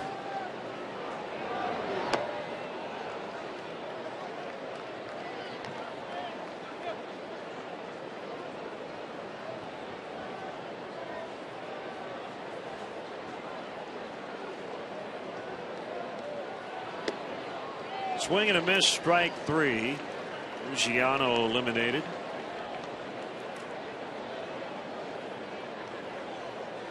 Rangers third base prospect Joey Gallo is garnering a lot of attention. I guess during BP just hit one 500 feet. Oh, he's a beast, that kid. Yeah. Field.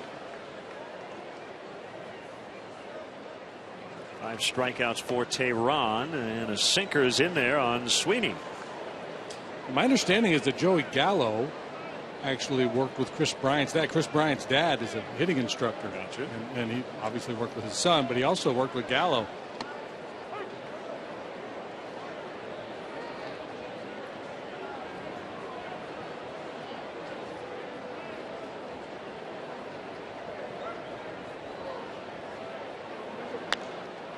Lifted in the air to right.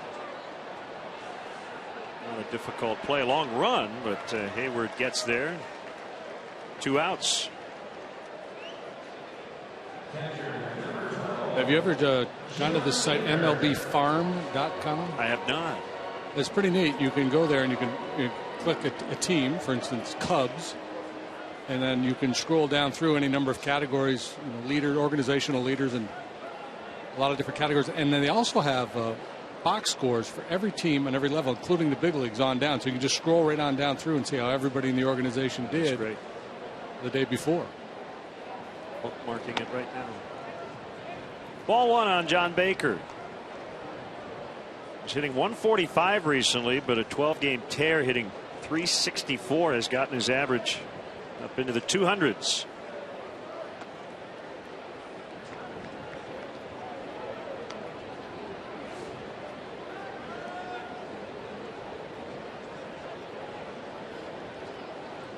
We focused on Coghlan and Ruggiano in the open.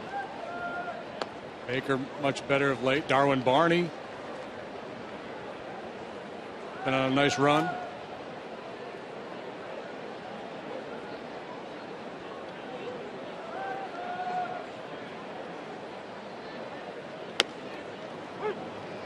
Three and one.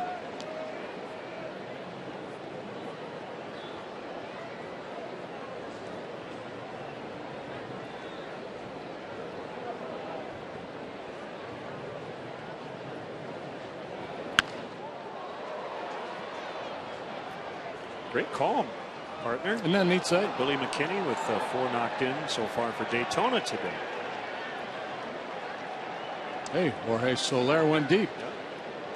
Actually, that game is over. Daytona beat Jupiter 6-2.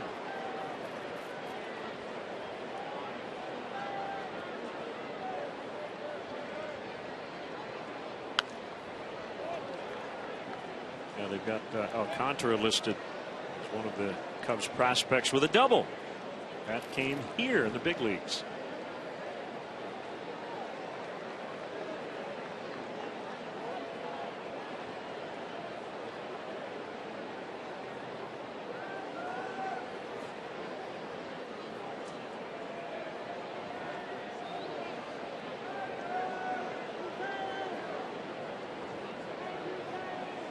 Tehran cruising along. Gave up 1 hit in 8 innings against the Cubs. In May in Atlanta, he's given up 1 hit today, leading 7-0. Got a 6-year contract through 2019 back on February 14th. Nice pre-spring training gift. Dominant 23-year-old. in that start against the Cubs, and that was during a stretch where he was dominant against a lot of clubs. He's pitched 2 complete game shutouts this year. Baker with the Cubs' second hit. Yeah, so the All-Star thing, just to kind of wrap up the whole replacement thing. So Jeff Samardzija gets named, but can't pitch. Tehran replaces him, but he's pitching today. And I guess Tyler Clippard replaces Tehran. So you have 3 All-Stars in 1 spot.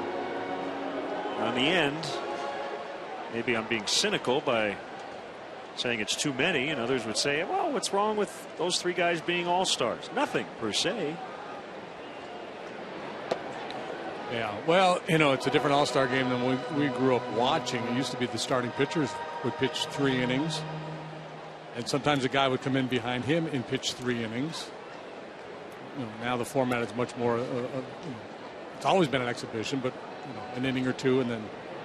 Well, does anybody? I guess they go 2 sometimes. I guess they want every pitcher on the active roster for the All-Star game to be available, which obviously makes sense. 7-0 Braves.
Carey's 7th inning stretch are now open at Water Tower Place. The museum combines high-tech interactive experiences with an impressive collection of game-used treasures. Come challenge your friends or just yourself.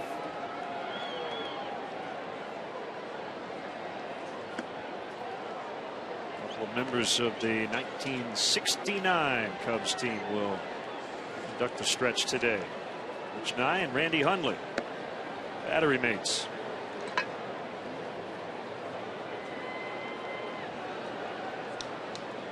So when you look at the Cubs in the 60s, just about every offensive category, trying to ask you who had the most hits, the most home runs, the most RBIs. It's the big 3. Ernie, Billy, Ronnie. Yeah, and so I was doing some digging around.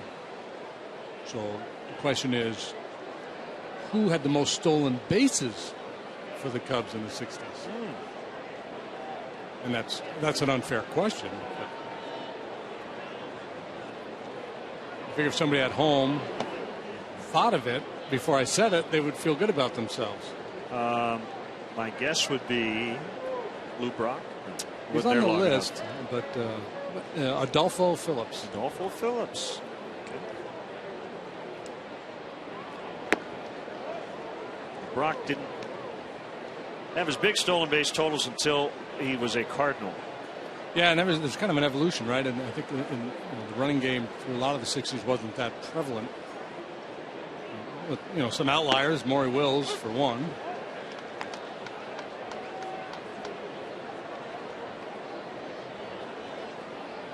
Well, these two teams matched up here August 19th of '69, and Ken Holtzman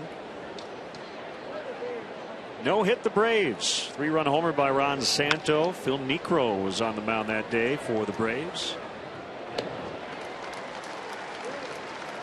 Laird grounds out.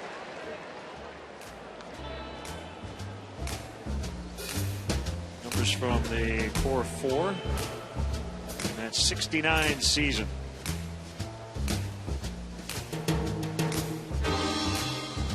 Love the music.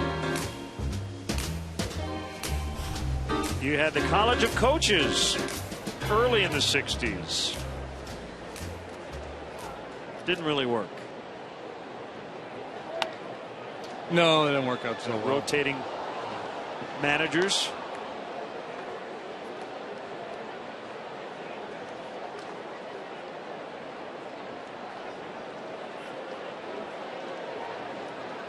The 0-1 to Tehran. It's outside.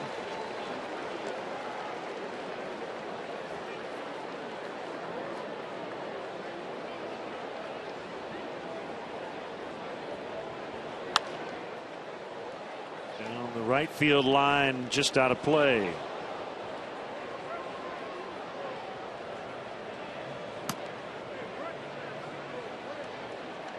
Zach Rosscup in the Cubs bullpen.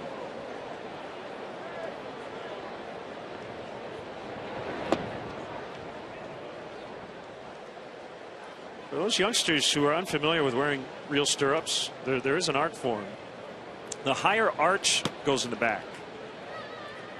You're going to see how it's a little higher. Yeah. Calf. There is a proper way to wear them. Yeah, it's funny how the look has changed over the years. Well, now nobody wears them. There's a period of time where everybody stretched them. We used to cut the bottom out of them and put elastic in so you could pull them up even higher.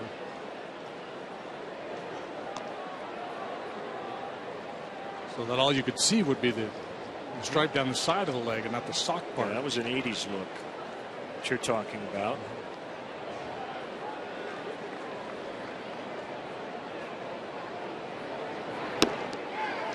Swing and a miss by Tehran.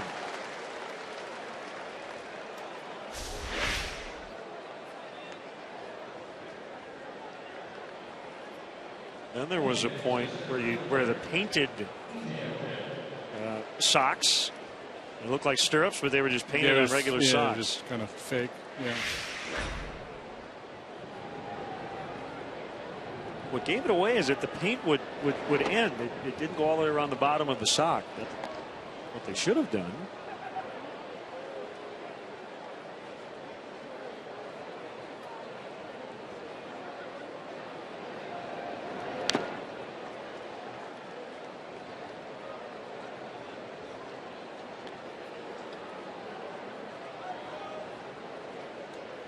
Well, here's the research project. The origin of the stirrup sock to begin with.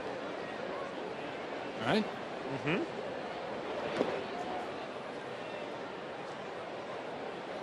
Have you done any research? No. Just crossed my mind. I go, well,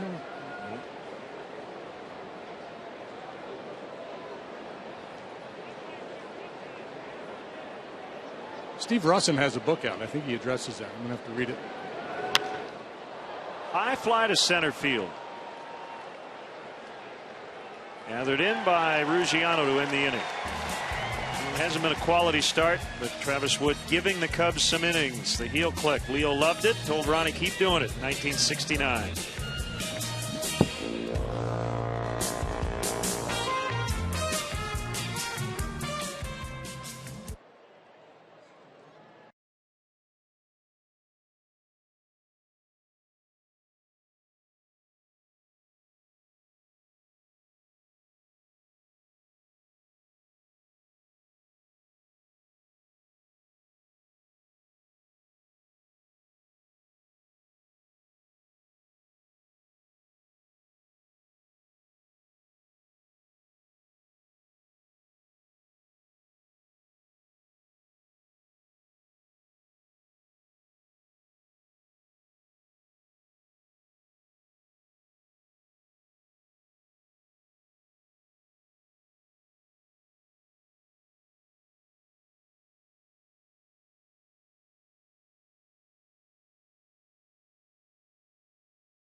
Is a perfect way to entertain clients, reward employees, or have a great day at the ballpark with family and friends. The Cubs offers special ticket packages for groups of 15 or more with exclusive benefit options, including parking and Wrigley Field tours.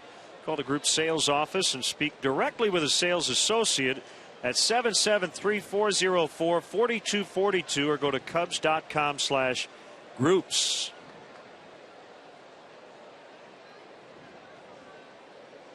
Last of the sixth, all Braves today. Cubs won on Friday, Braves yesterday. So a win here, and the Braves guaranteed to share first place going into the break. Washington pounding the Phillies 8-1. And late, they're in the 8th inning. Zimmerman and Wirth have homered for the Nationals.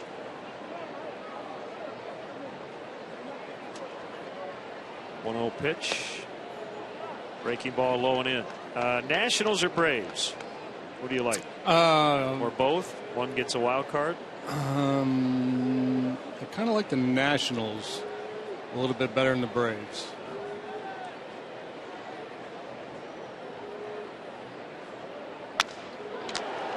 Broken bat, base hit for Coghlan. Yeah, I would agree with you. Not a lot better, just a little better.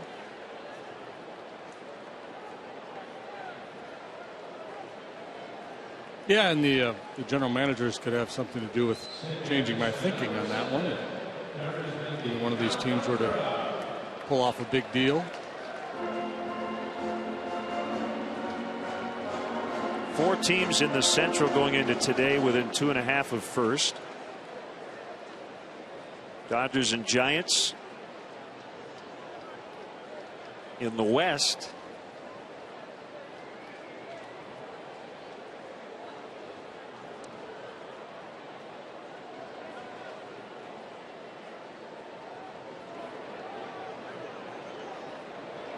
Looks like Detroit might pull away in the American League Central. Baltimore, Toronto, New York within 4 top the AL East, and it's Oakland and the Angels. Game and a half back in the American League West. Something very odd happens here over the final 2.5 months. The teams we just mentioned are probably battling for playoff spots. It's a lot. To me, the most intriguing team in the National League is the Giants. To play at such a high level for such a long time, and then to go in the tank the way they did for a fairly extended period of time. Just not sure what you've got there. Alcantara hits one high in the air to right. Hayward is back. It is gone. His first career home run.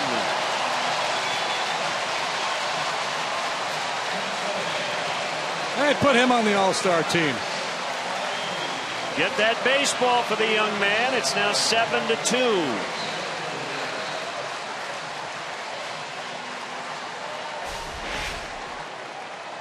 Alcantara to the National League. Is this all you got, folks?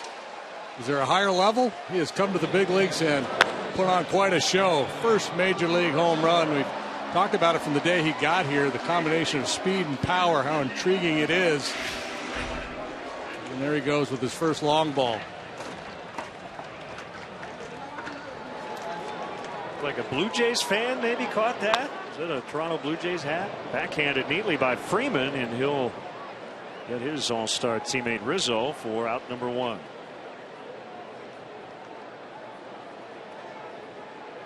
Maybe just Canadian. Or a fan of the country. Out and about. Just a Canadian fan. I'm feeling he has an autographed bat or something in the works for that baseball. Just giving it up. Or no, he's just passing it around, sharing it. Check it out. Oh, celebratory kiss.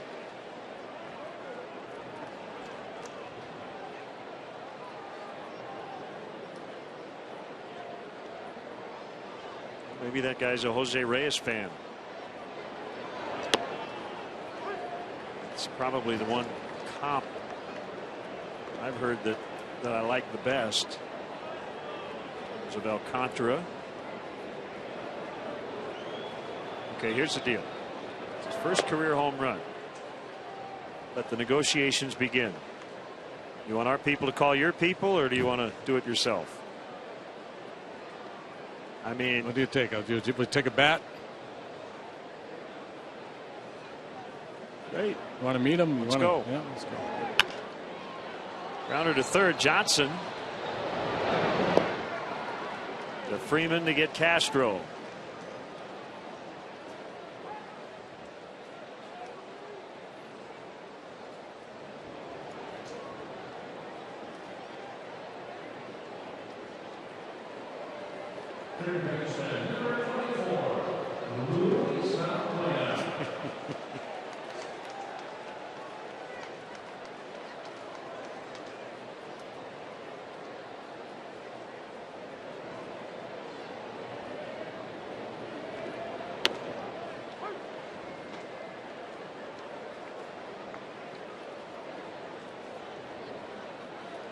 One to Valbuena.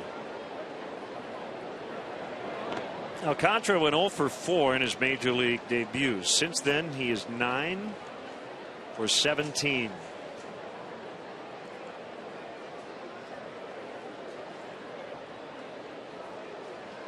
Three doubles, a triple, and now a home run among those 9 hits. And a base hit.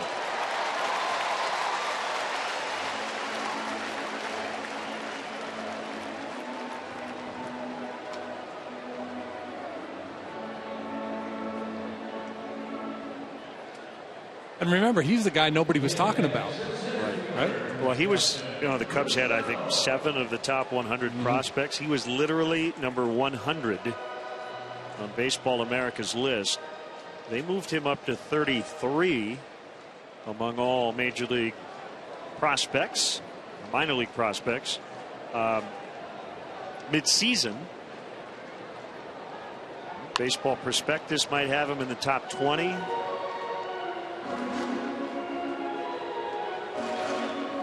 Yeah, we don't want to get carried away, but it just speaks to the depth. It does, because he's not considered the top Cubs prospect. In fact, he might be about the 5th or 6th. So that tells you the type of talent the Cubs possess in their system.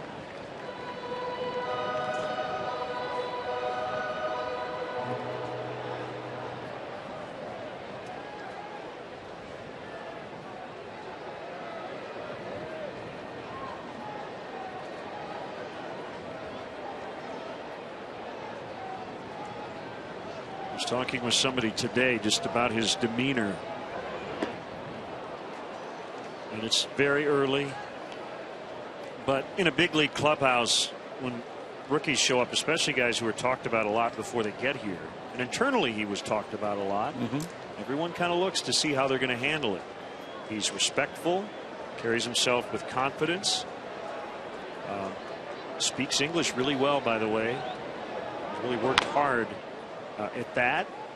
I know Judge Surratt interviewed him for the radio pregame, and they had an interpreter, Franklin Font, there, and Arismendi said, "I'll handle this myself." So good for him. Yeah, he's a sharp kid. I think he's decided to let his play do the talking for the most part, while handling all the other stuff extremely well.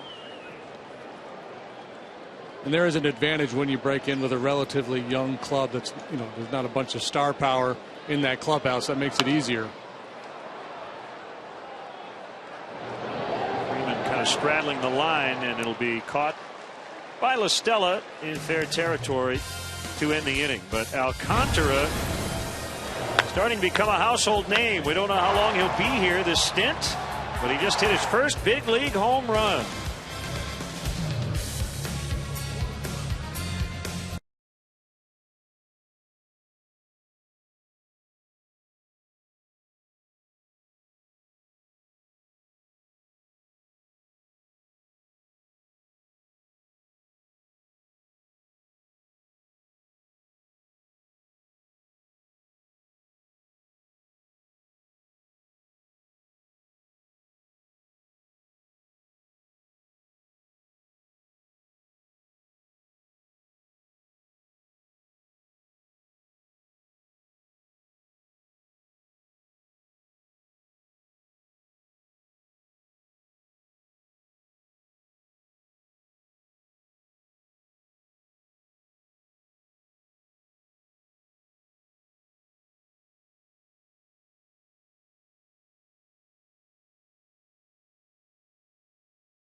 Next event, from charity events, wedding receptions, and birthday parties to grand openings and Little League games. Clark wants to be a part of it.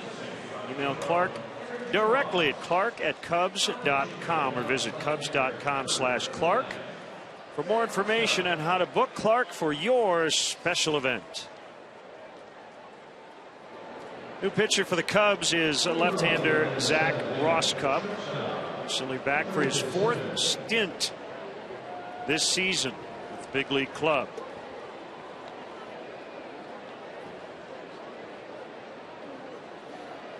The numbers at Iowa, good for Rosscup.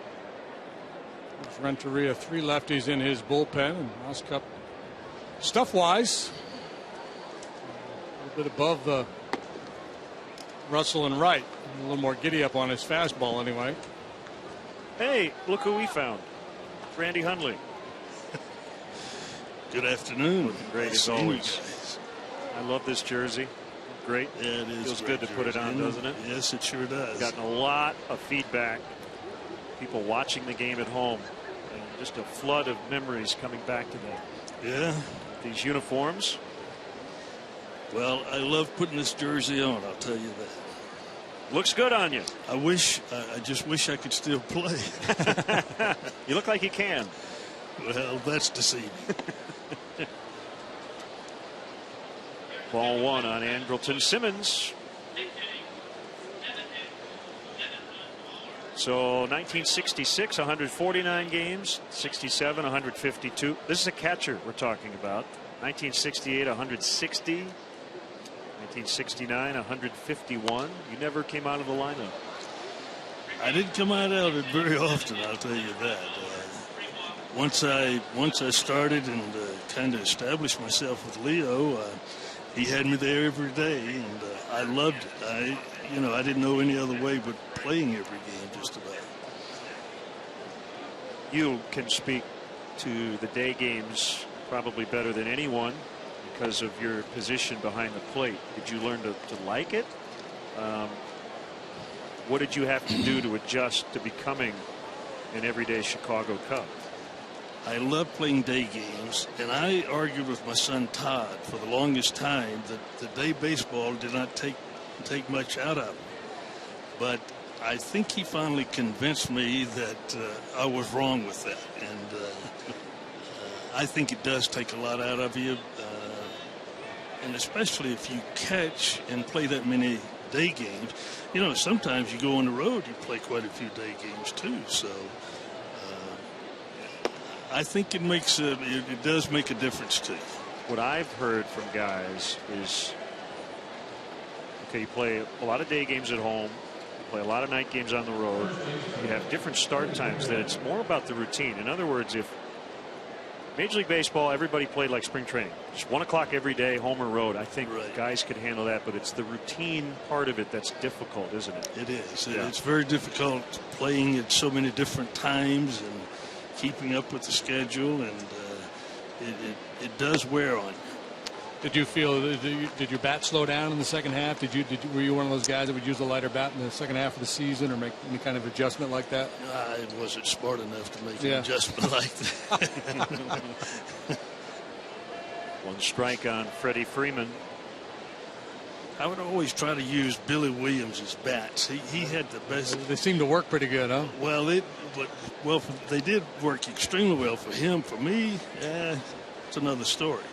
But he would get the best wood, and so when it would come in, I would sneak back in the back and pick out some wood that he never even saw until he'd see that I was using it. Swing and a miss. 1-2.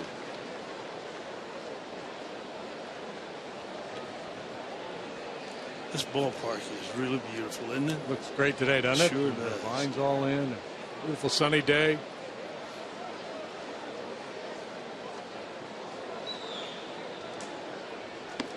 He got him. Swing and a miss for strike 3. I'll tell you something else about the field. Being in the dugout and being able to see the feet of the outfielders, whereas before you could just see the head of the outfielder and really not know where he was playing. And this is a tremendous difference now, and I really like the layout of the field at this point. Yeah, Randy referring to the crown of the field. We had Gale Sayers in here the other day, and I remember when they put in the modern drainage system and flattened the field, I felt a lot taller just standing down near the dugout. You're right. And I heard from a lot of infielders who said ground balls disappeared into the white shirts behind home plate, those high bouncers sometimes. Yeah, I could imagine that. I never had to face this way to field a ball, but I can't imagine trying to catch a ball and the ball get in the white shirts and whatnot. 1-0 on Justin Upton.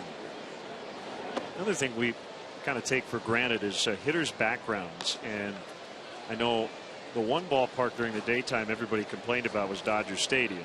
I think Koufax and Drysdale had a lot to do with it, but they certainly did. Did you like the hitter's background here? And I know it was bleachers that they would rope off, right? Yeah, the background was not bad here. It's tougher catching because the ball would get in that upper stand and then the white shirts and whatnot. But hitting wise, you could see the ball fairly well here. The batter's eye lounge with juniper bushes in front.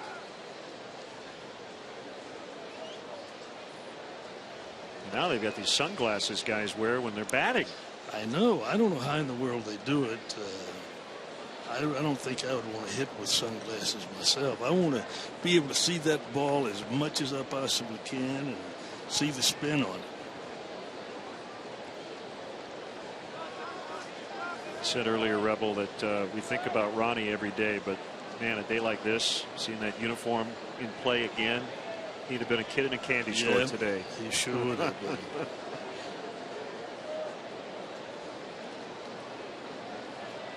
The 2-1. He's hit foul out of play. And the Braves wearing their 69 throwbacks as well. That was a really good ball club. They were a good ball club. They were tough to beat. And, well, I tell you what, we had a tough time with them. But I always enjoyed playing against the Atlanta Braves.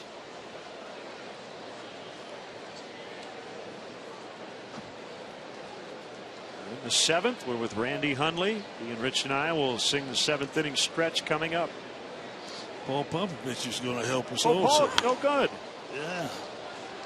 Sweeney with a long run, and he can't get it, and it gets by him. Simmons will make his way to third. Upton has a bloop double. Well, it's like everything they've hit today has fallen in place, hasn't it? Yeah, 3 hits in the second, 3 more in the third. Then Travis Wood was able to quiet things down a little bit. It's a heck of an effort by Sweeney out there in right field. We're down 5 runs already. Might as well go for it.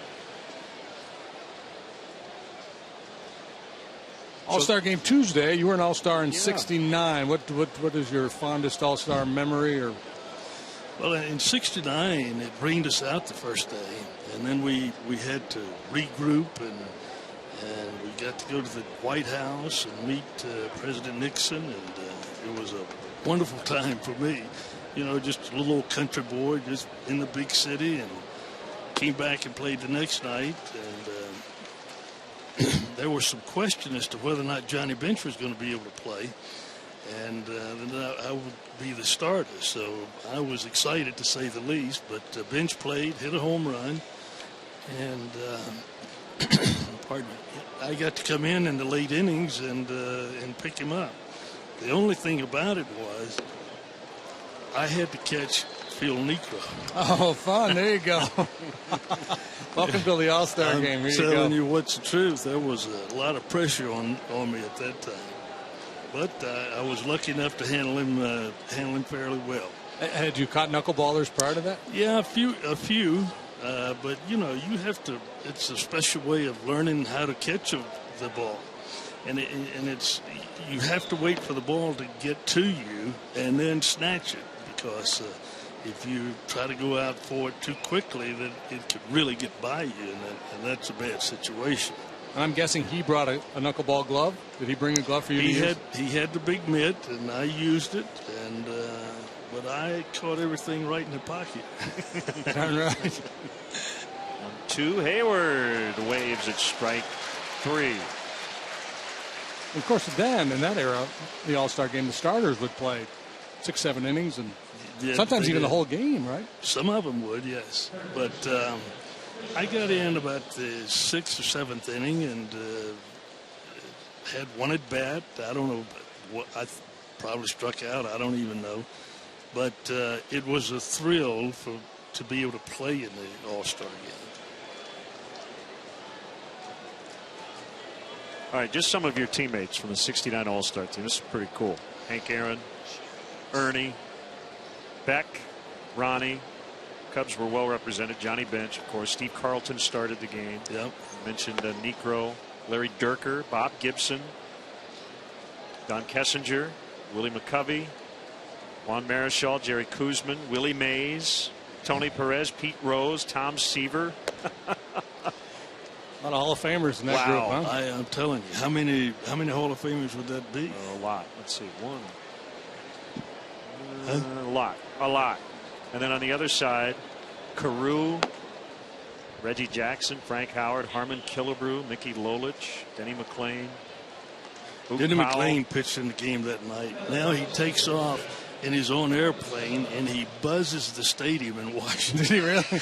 As he's getting out of town. Justin Grimm up in the bullpen. So he pitches, showers, gets in the plane. You guys are still playing the All-Star game, and there goes McClain. We're playing a game, and all of a sudden here comes this plane, and it's buzzing right over the stadium, and they said that was See you, McClain. boys. Yep. Your team won that game 9-3. Carlton over Stottlemyre. Listella, the batter, with the intentional walk to Chris Johnson.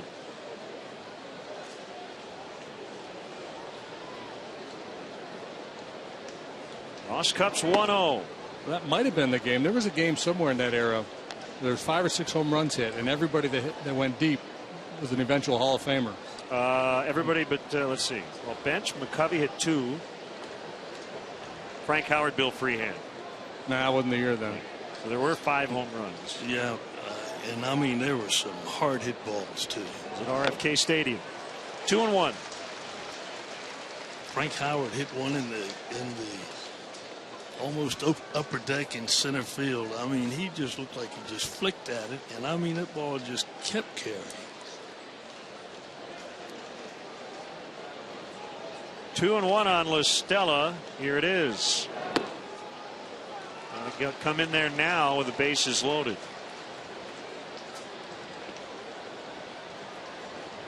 Stella has struck out twice today, but a kid with a real good idea of the strike zone, doesn't chase many bad balls.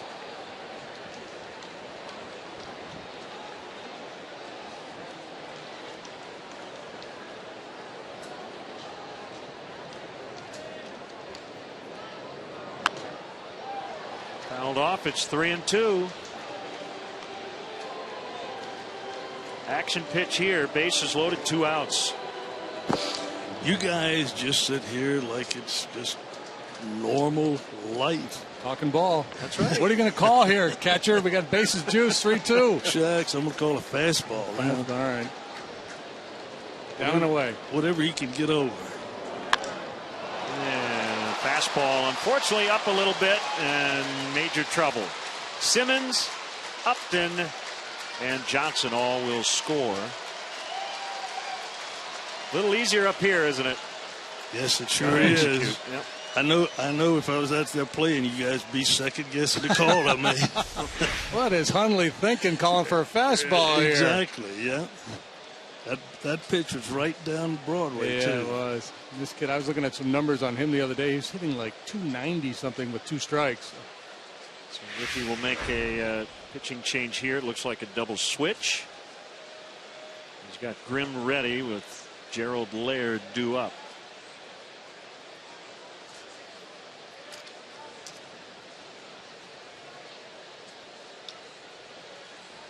And that'll be it for Ross Cup. We're going to keep it here because I want to talk more about 1969 with Randy Hundley as the Cubs will make a change.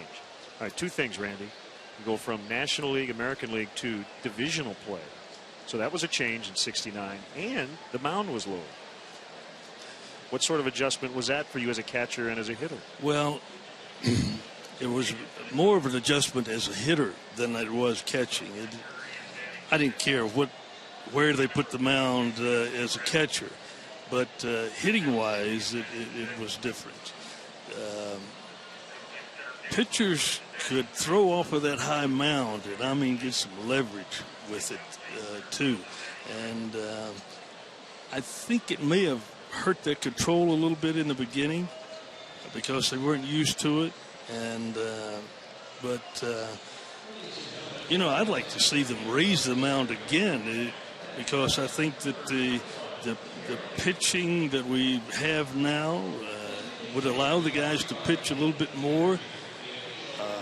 I can't believe sometimes when guys pitch 5 innings as a starter and, they bring in a relief pitch. Right. Fergie pitched 9 innings almost every time he pitched the ball game. Yeah, we were talking Rich about Nye did the same thing. And they've taken that away from the pitchers for some reason. I don't know why, is it because they're paying guys so much money they don't want to take chances of hurting? I think it's injury prevention mostly, Yeah. they're just. I think the idea is if you limit innings and you limit pitch counts, you protect a greater number of pitchers. The downside is we don't find out who can be Ferguson Jenkins, who can be Tom Seaver, who can be Nolan Ryan, who can take the ball 40 times a summer, pitch into the 9th inning a high percentage of the time, and have it not affect them. So they're kind of, it's like a blanket policy. They're covering everybody to make sure they keep a greater number of guys healthy. But the downside is you don't know who that next guy could have been. Well, what's amazing is Fergie Jenkins would pitch 9 innings. 4th day, he's back on the mound. Again, 9 innings. Because Fergie was a pretty good hitter, was one of the reasons that helped him win so many ball games. Stayed in the ball game. Stay in the game right. to hit. He hit 13 big league home runs.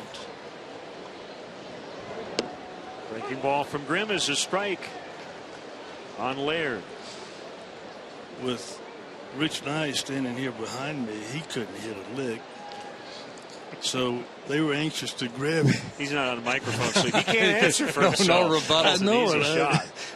I don't want to give him a mic.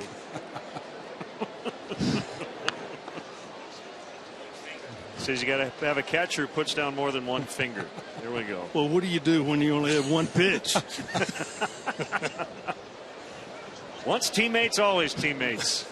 That's what it's like in the clubhouse, if you wondered. That's that little exchange right there. That's the jocular nature of big league clubhouse. You just rag on one another.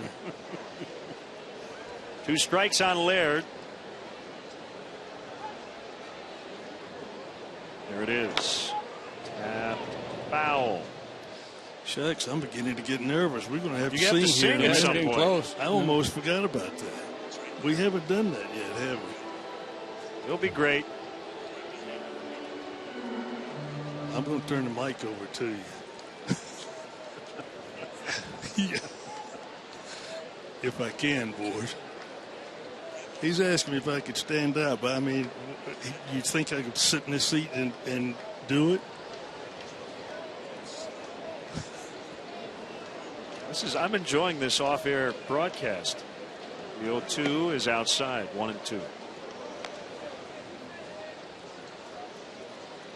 But yeah, so the divisional play. So that was a change too. All of a sudden, instead of battling every team in the league, 2 spots for a playoff spot. Yeah. 69. But we didn't fare too well in that, and Did for a while.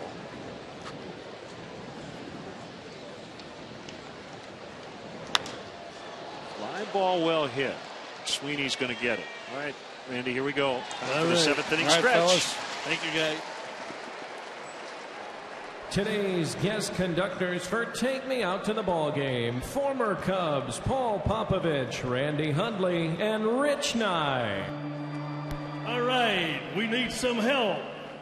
Here we go. A 1, a 2, a 3. Take me out to the ball game. Take me out with the crowd. Buy me some peanuts and crab. Oscar Jags. I don't care if I ever get back.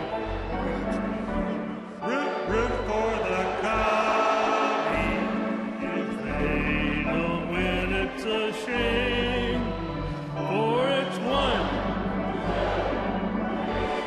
You're out at the old ball game. Hey, let's get some runs.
The 30th Annual Cubs Convention will take place at the Sheraton Chicago Hotel and Towers. It won't look like that on that day because it takes place January 16th, 17th, and 18th. Room blocks are now open and can be reserved by visiting CubsConvention.com or by calling 1-800-325-3535. Make sure to ask for the Cubs Convention rate. All reservations at the Sheraton Chicago come with convention passes built into the hotel package. I don't know about you, but I enjoyed that very much. That was fun, yeah. Rebels great. To see Paul Popovich, Rich Nye. Rich's got a nice singing voice. Yeah. It's funny, we were talking earlier about the 69 uniforms, and when you're a kid, when you really get into baseball as a kid. I had an inordinate number of Paul Popovich baseball cards. Really? Yeah. He was the guy. Sticks out. I just had them. I got them. I wasn't trading for them. I had a ton of them. Popovich, and I had a lot of George Mitterwald, too. 2-0 on Ryan Sweeney. 10-2 Atlanta.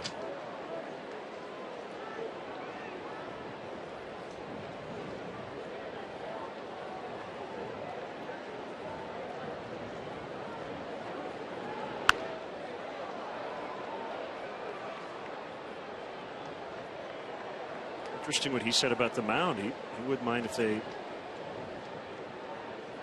went back to where it was before 69. Nobody would score if they did that now. If they had lowered the mound now, we'd have all this data on how it affected pitchers' health in terms of their arms. It's picked by Freeman. Right. The prevailing theory was that a raised mound is easier on a pitcher. But now I'm reading a lot of stuff where people are saying no, not necessarily the case. And when you think about pitchers coming back from injury when they rehab, they do a lot of flat ground work before they get on a mound.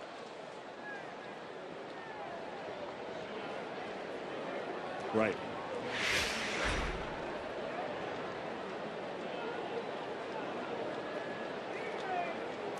There's Baker.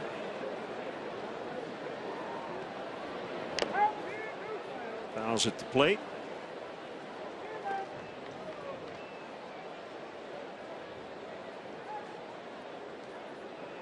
And I believe that year they also tried to tighten up the strike zone some too. So to know exactly how much influence the mound had in suppressing offense or increasing offense, it's hard to know for sure. Luis Avilan. Baseball reacting to an era of pitching dominance. And that featured Bob Gibson with a 1.12 ERA. The year McLean 131. Yeah, McLean 131. Louis Tiant had a 160 something in the American League.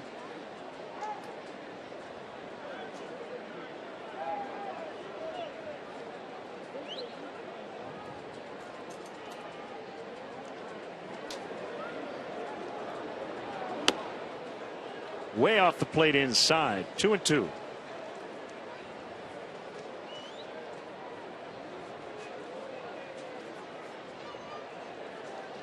Yaz led the league in hitting, 301, one of the lowest averages ever to lead the league.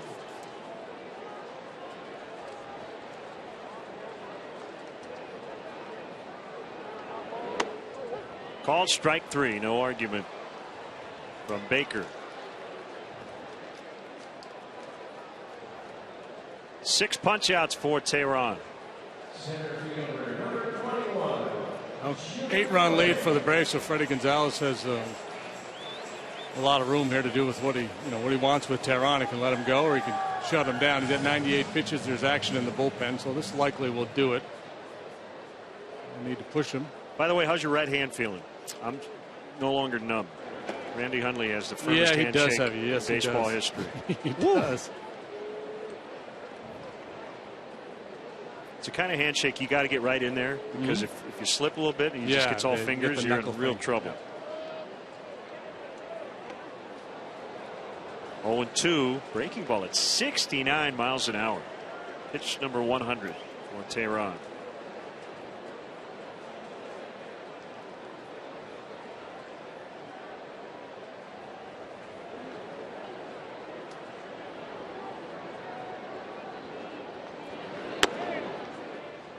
Missed that time a little bit outside.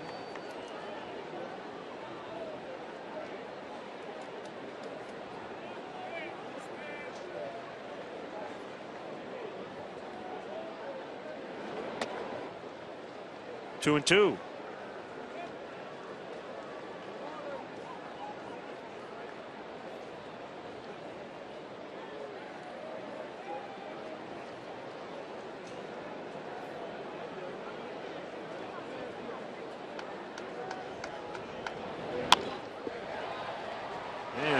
Up Listelli, backed up on it.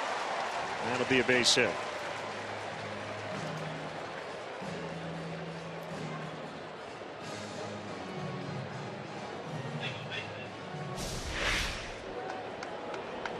Junior trying to exploit that hole on the right side. He hits it right at Listelli, but with a lot of pace. Yeah, and once you start to retreat, you're at the mercy of the hop.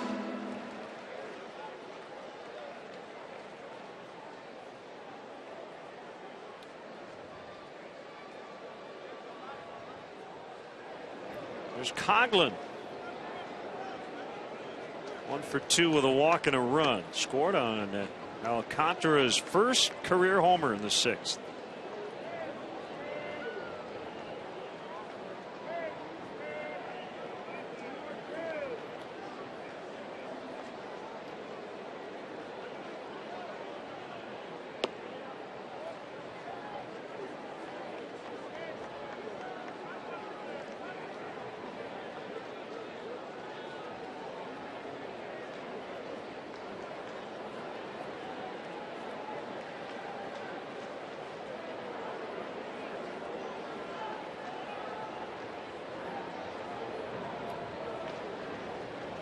The 2-0 on the way. Driven deep to right, and it will go. A 2-run homer, Chris Coghlan.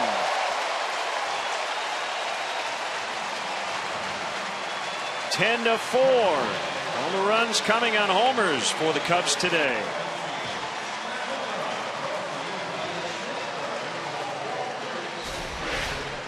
We talked about Coghlan in the open. One of the best hitters in the National League in the month of July, hitting for a high average and for power. Ford home run replay. That's his 5th. 2-0 fastball from Tehran.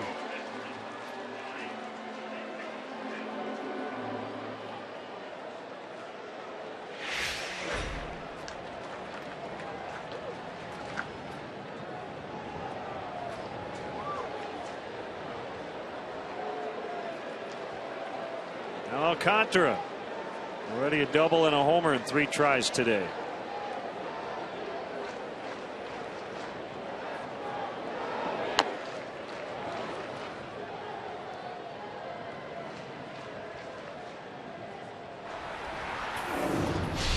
for Xfinity high-speed action. They're going to throw him a lot of breaking balls. That's kind of been the MO against the rookie, and he takes one out of here for his first major league blast.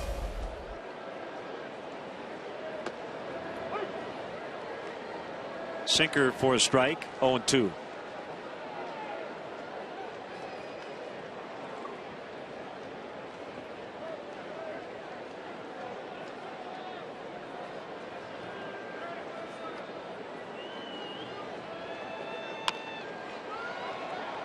Runner to second. Estella will throw out Alcantara, but Chris Coghlan with a 2-run homer. Still trailed by a bunch, but good to see Coghlan end his first half on a high note.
AT&T fan photo of the game, and it is brought to you by AT&T. Cute nugget. Oh yeah. What's that say? Something about diapers. I was trying to read it myself. I could not do it. A true fan, something. Diapers.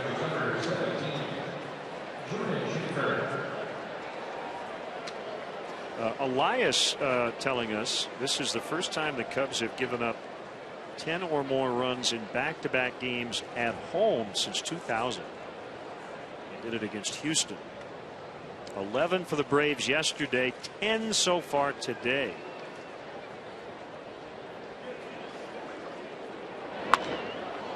Jordan Schaefer, his first at bat of the day. Ooh. And Sweeney makes the catch. Big deep breath of relief, battling the sun the whole way.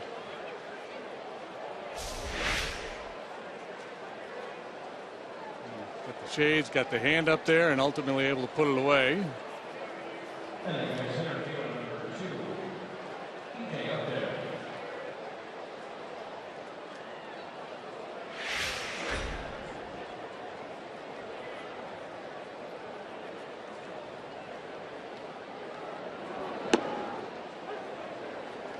BJ's real name is Melvin, right? Yes, and I believe the BJ's for Bossman Jr. Yeah, they call his dad Bossman.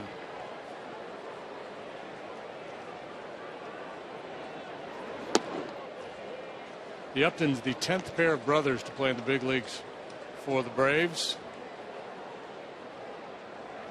The Necros, the Aarons, JD and Tim Drew.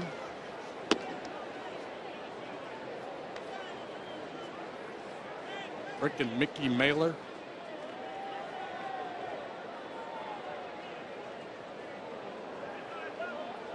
Oh, way back in the early 1900s I'd never heard of.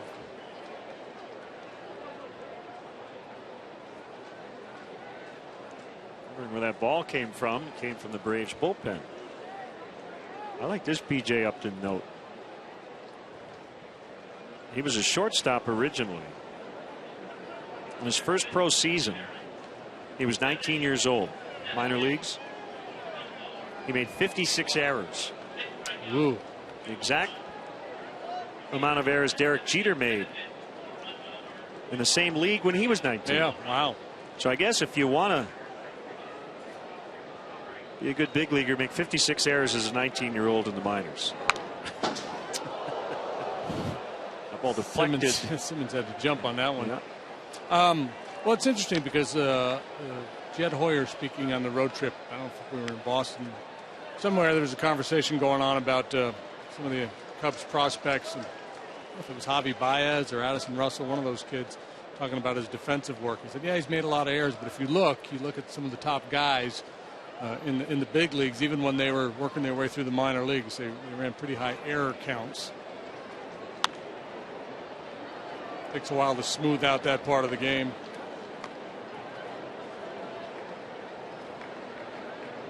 Back Upton wore number 2 in high school. Now still wears it. Originally it was in honor of Derek Jeter.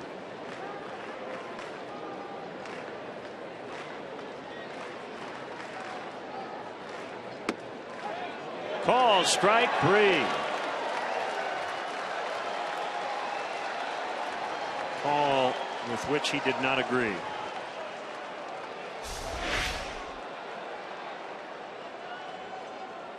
Might have been right. He's probably right. He was right. But it's the 8th inning of a 10-4 ball game, the final day of the first half of the season. If I was umpiring, that zone would be about 3 balls wider than that.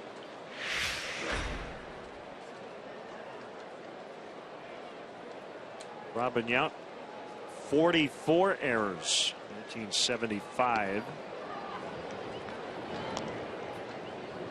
Was in the big leagues at that time. The kid, 19 years old.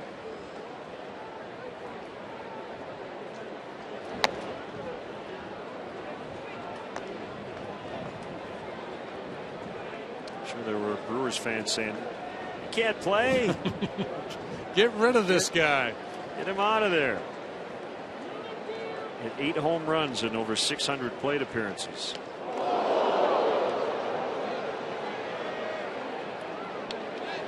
Simmons, who nearly got smoked by that foul ball earlier, almost got hit by this pitch.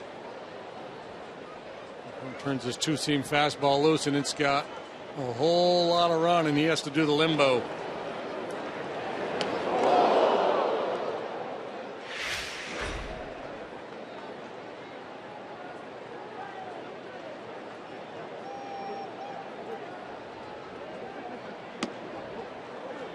Ball 4.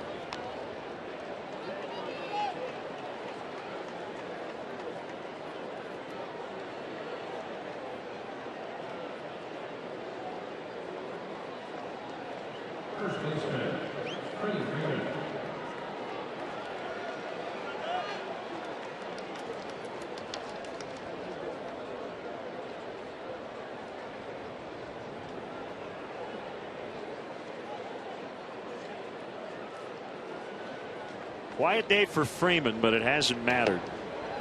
0 for 4 with 2 strikeouts, and the Braves still have 10 runs.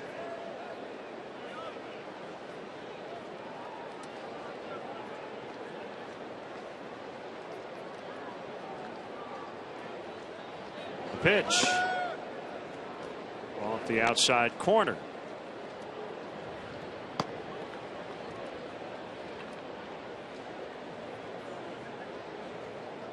Wesley Wright is up.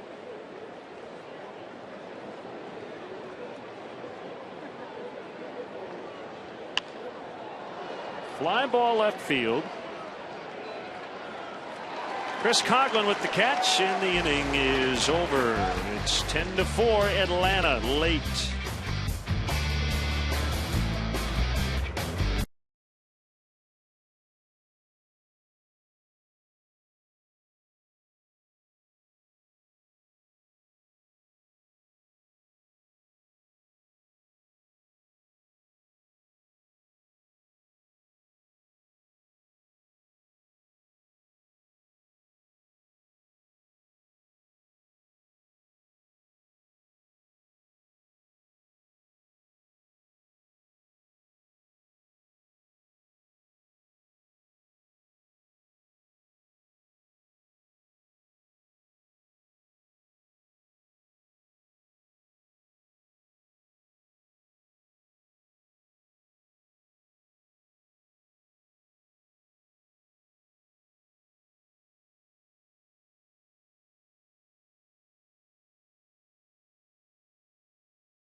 Rizzo will lead off the Cubs' 8th against new Braves pitcher Luis Avilan, and inside for ball 1. Tehran with 7 innings, gave up 4 runs, couple of 2-run homers. Avilan is the lone lefty in their bullpen. Here's a 1-0 pitch. I guess ball 2. JD has a flight to catch,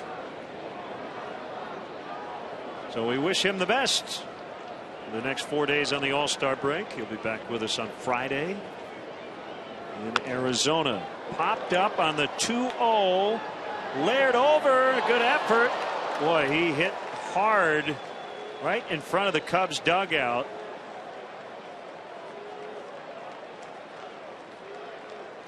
It's a nice effort by the veteran catcher Gerald Laird. A little scraped up.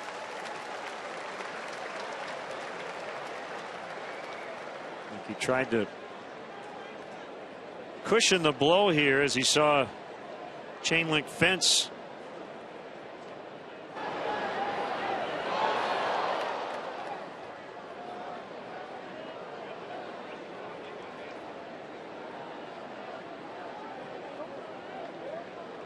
He will remain in the game.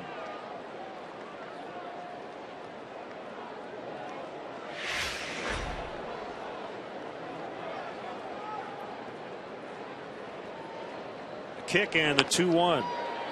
Base hit. That one fooled Chris Johnson, the third baseman. He got a late break on it. Rizzo's first hit of the day.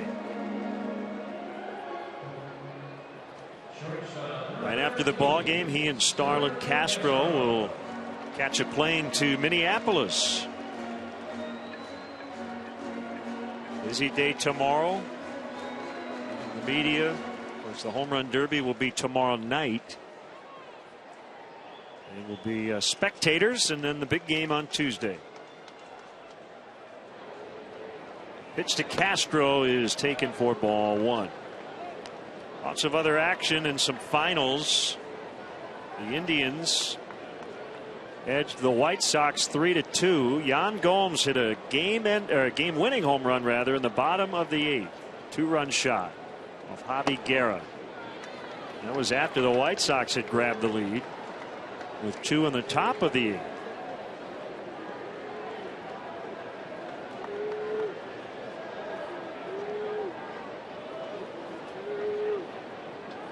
Alexei Ramirez with a stiff back, but is expected to be available for the All-Star game on Tuesday. The 2-0 to Castro. Now 3 balls, no strikes.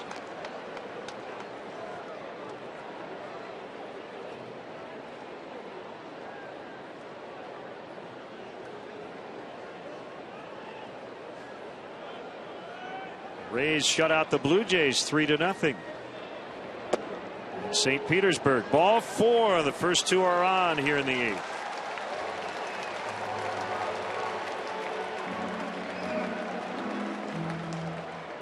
Hey, Chicago, here's your chance to be part of the biggest party of the summer. Comcast Sportsnet is giving away 9 pairs of tickets to Lollapalooza and a $50 gift card to the Hard Rock Cafe with each pair. Visit csnchicago.com/Lala for entry details. Do not forget to follow and like CSN Chicago for contest updates.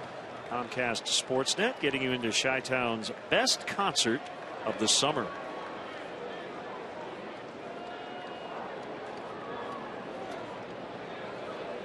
Luis Valbuena 2 on with nobody out. Cubs trailing by 6, and that one bounced. Avilan having a lot of problems here in terms of throwing strikes. 9 pitches and 7 have missed. This one missed badly. David Price winning his 4th consecutive start in that 3-0 win over Toronto today. The Rays have taken 11 of 15. Still 9 games under 500. 2 balls, no strikes. Jays limped into the break, losing 8 of 10. Shea Simmons and Jordan Walden are up in the Atlanta bullpen.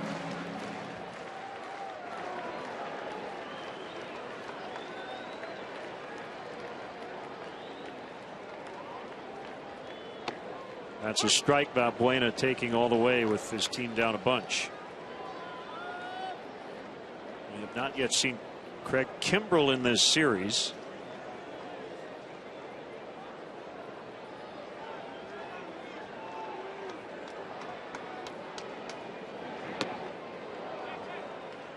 Check swing by Valbuena, and he was able to hold up 3-1.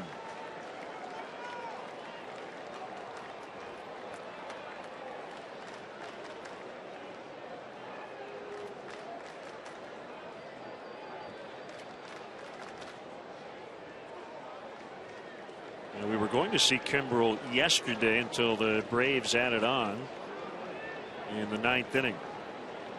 Make it a non-save situation. He walked him. They're loaded up.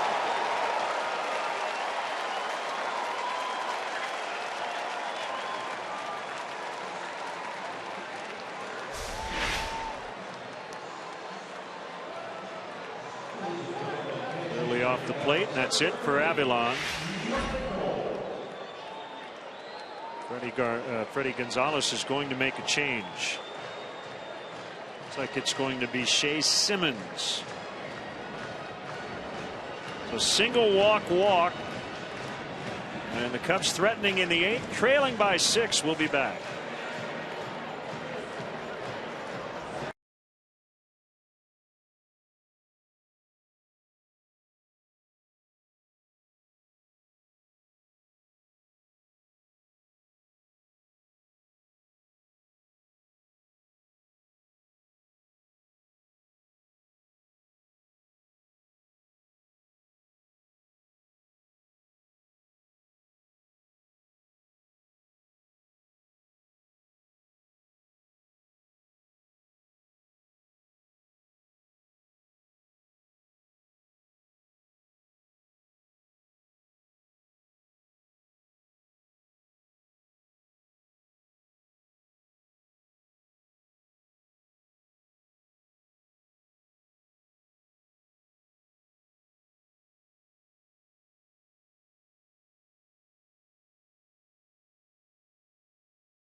Here on the north side as we wrap up the first half. And rookie right-hander Shea Simmons is on, and in quite a bind here. Bases loaded. Nobody out. Pinch hitter Mike Alt takes a strike. Alt batting for Grimm. Cubs double switched earlier. 21st appearance all this year in the big leagues for Simmons. Swing and a miss. It's a slider from Simmons. Fastball, slider, changeup. He's a hard thrower. Saw him on Friday, rather yesterday.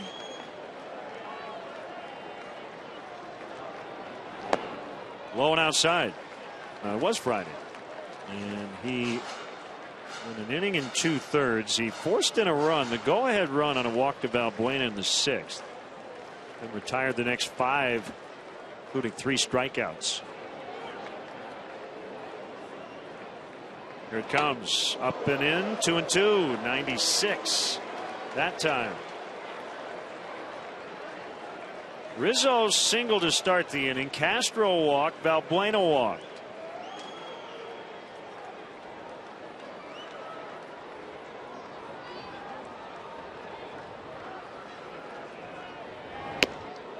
Outside, good take. Couldn't get him to bite. 3-2.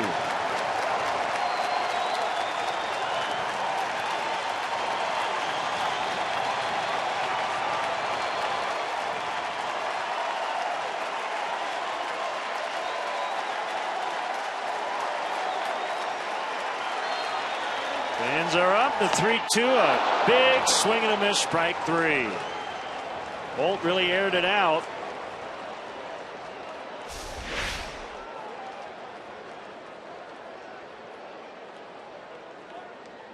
So Simmons with a big strikeout. Now trying to get a double play ball here with Sweeney stepping in.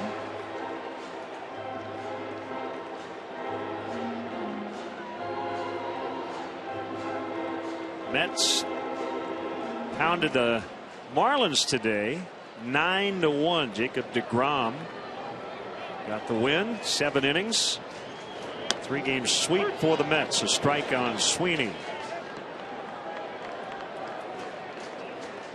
Mets win 8-2 on the homestand.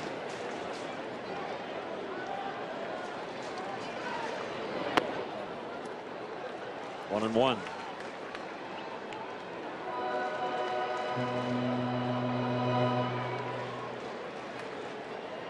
Nationals doing what the Braves are doing. They scored 10 runs in their win.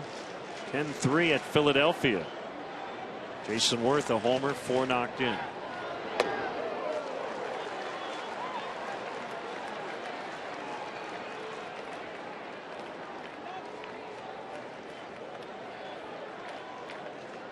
Trying to make it interesting here, trailing by 6.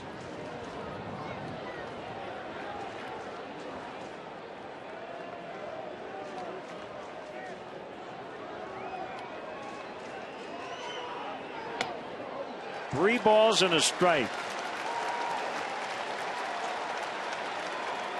Not an automatic take here, but it's got to be the perfect pitch for Sweeney to go after.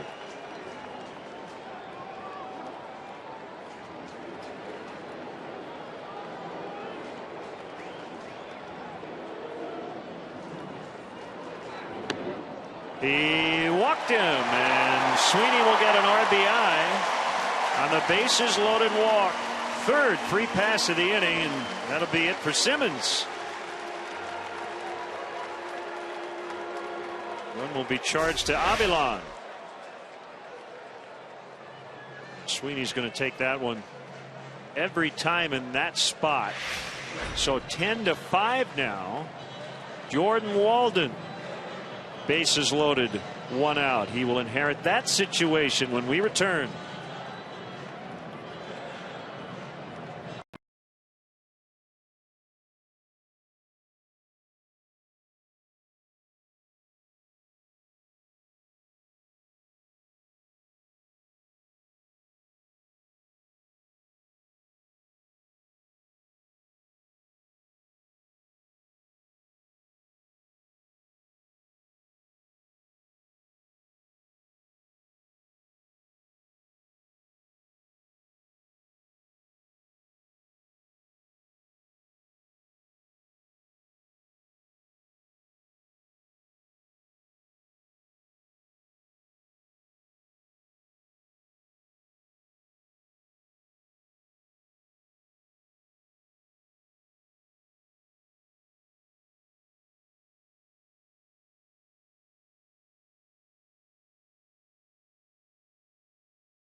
Join millions of players now on the only official Home Run Derby mobile game from MLB.com. Square off against your friends from around the world live in multiplayer derby mode and climb to the top of the leaderboards. Download today for free on the Apple App Store and Google Play.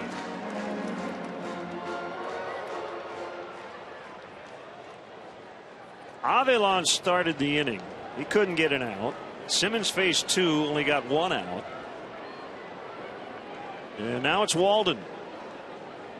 Facing John Baker with 3 on. And he crushes one to right, but he was out in front of it.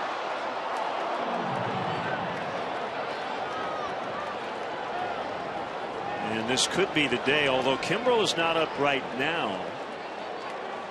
The other night in New York, Thursday night, Freddie Gonzalez used his closer to get the final 4 outs.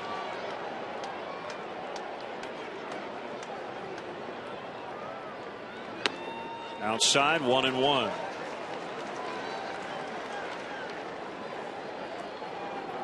Good numbers for John Baker with the bases loaded. Holden is 26 years old. That gets away. And not a smart play by Castro. You have to be 101% sure you're going to score there. And the other runners did not advance, by the way. That is a killer. Ball just did not get far enough away from the catcher. So that'll go 2-1 to get him.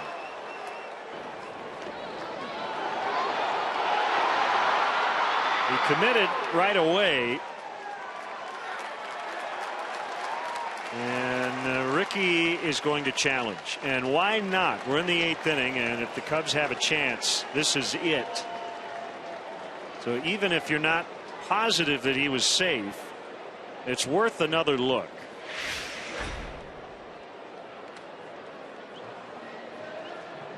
I have not seen an angle that shows he was safe. Maybe the Cubs coaching staff in the video room did. And it has to be clear and convincing to overturn. Real simple. If he's safe, like I said, it's a great play. If he's out, it's a bad play.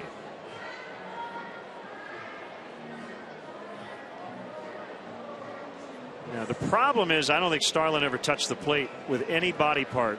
He reached out with his hand. The foot got close, but I don't think he ever quite got to the plate. He didn't. So this will not be overturned.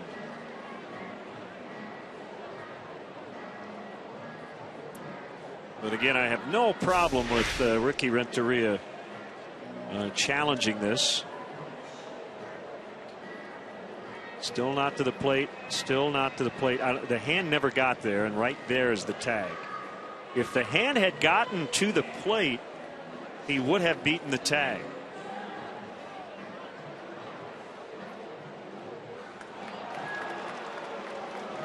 And the call is confirmed. He is out.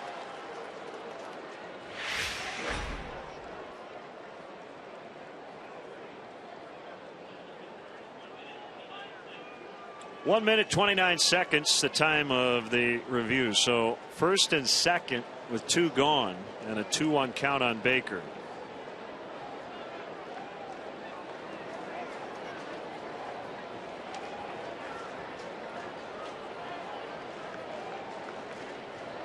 Pitch. 2-2. All of a sudden Walden is a strike away from getting out of this inning.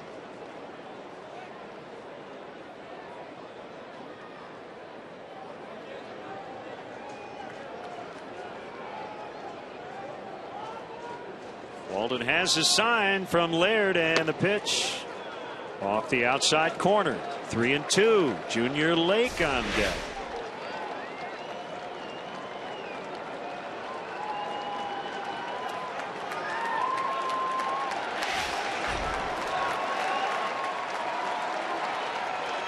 There it is. Right field and down for a base hit. Valbuena is in. Sweeney being set. He's going to score. It's 10-7.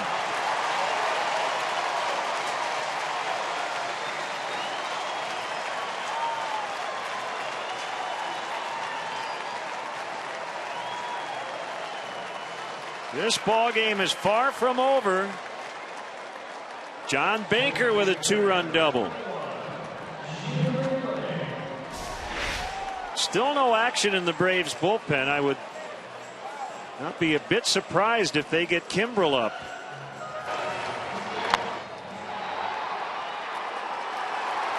Already 3 runs in. Now it's Lake.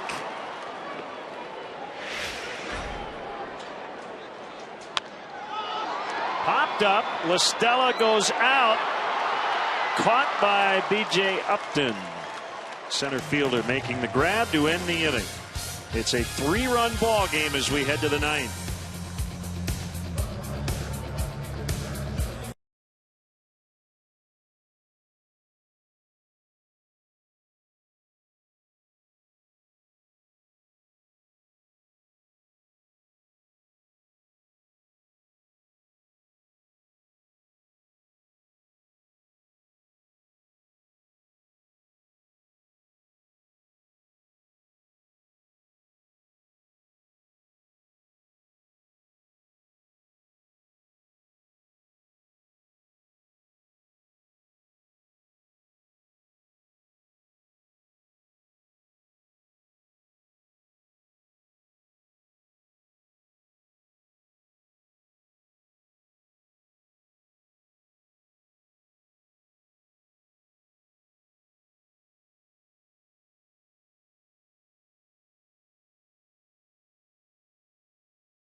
Paul Royalty learned all about his journey from childhood to receiving the phone call confirming his Hall of Fame status. Welcome to Cooperstown. It's coming up Thursday at 6:30 on Comcast Sportsnet.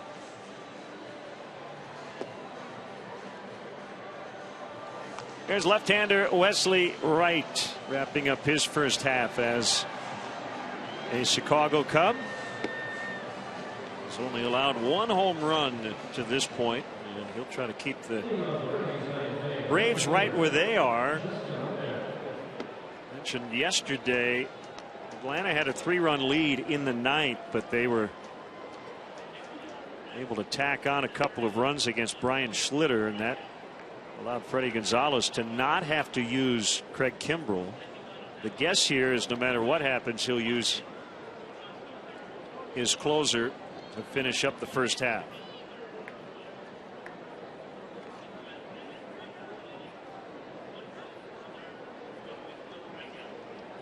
Justin Upton, Hayward, and Johnson due for the Braves. There's Kimbrell.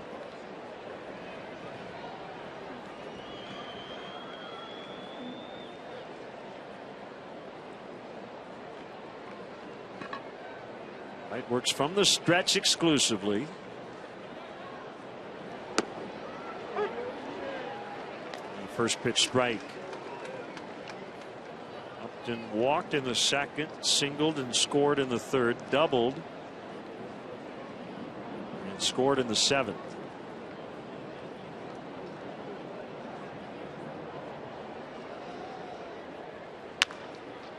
Bounce to the third baseman, Valbuena. One away.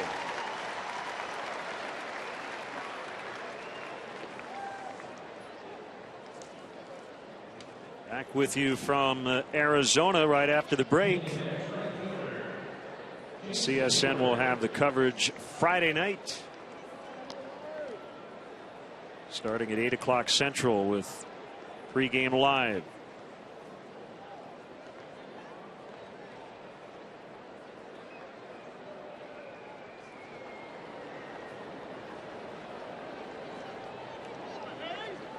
Pitch to Jason Hayward. Breaking ball, strike.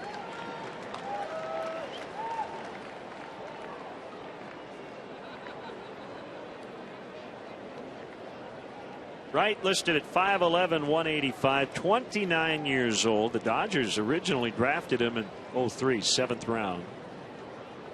Then with Houston, Tampa Bay, and now the Cubs. 0-2.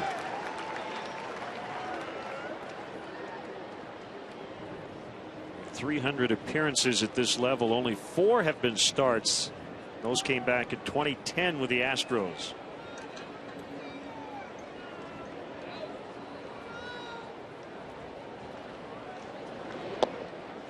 One and two.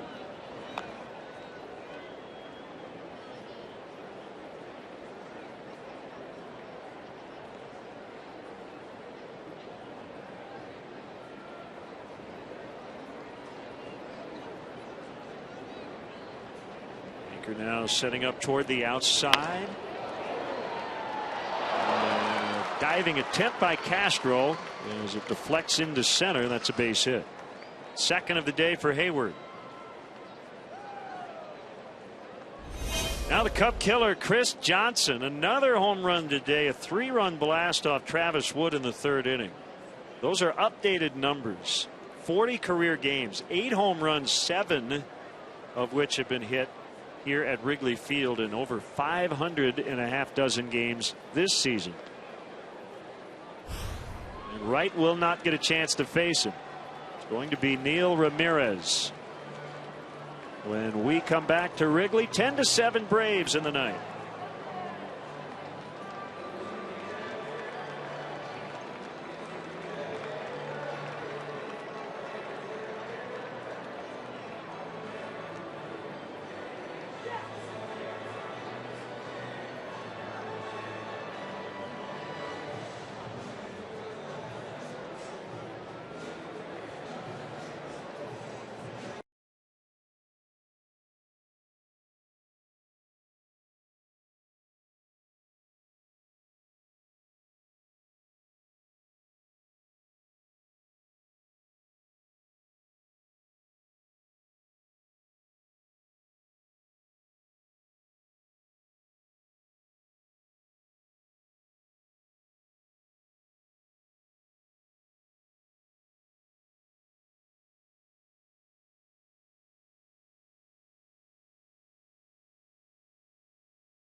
Has 34 strikeouts in just 25 innings of work. Promoted to the big league club on April 24th. And his first big league win on June 26th against the Nationals. This will be his 30th appearance as he faces Chris Johnson. The runner at first is Jason Hayward. 10-7 Atlanta here in the 9th inning.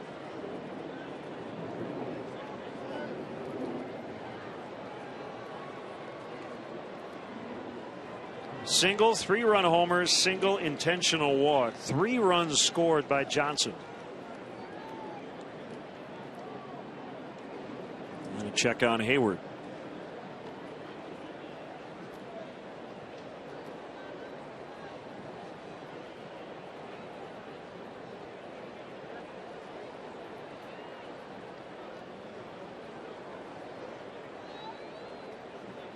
First offering from Ramirez is apparently a little high. 3rd inning against Travis Wood.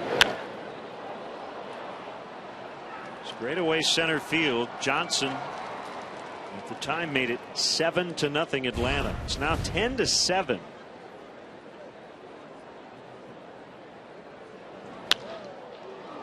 In the air to right. They're going to get him for the first time today.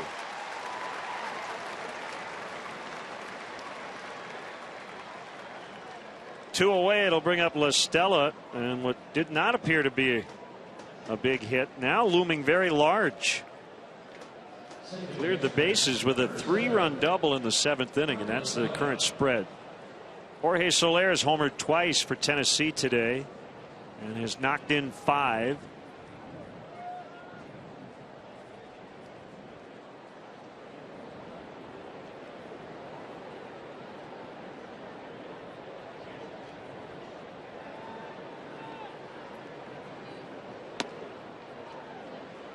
Wide for ball one. Brewers snapped a 7-game losing streak. 11-2 over the Cardinals. Milwaukee with 19 hits. Tied their season high, so they're a game ahead of the Cardinals going into the break. 5 hits for Elian Herrera, filling in for Gene Segura, who went to the bereavement list yesterday after his 9-month-old son passed away. 1-0 outside, 2 balls, no strikes.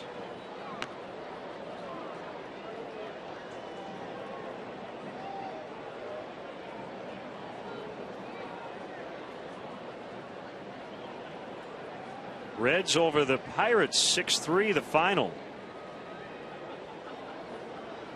Chris Negron with his first career homer. Todd Frazier went deep as well.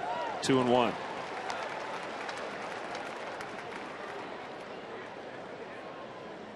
So the Reds went 8-3 on their NL Central homestand against Milwaukee, the Cubs, and the Pirates. They'll into the break at 51-44. Game and a half out.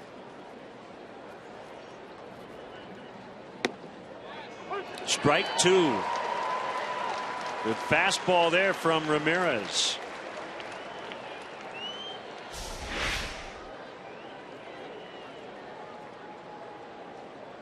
Tough to do anything with that particular pitch, and you can see where they've worked La Stella throughout the at bat.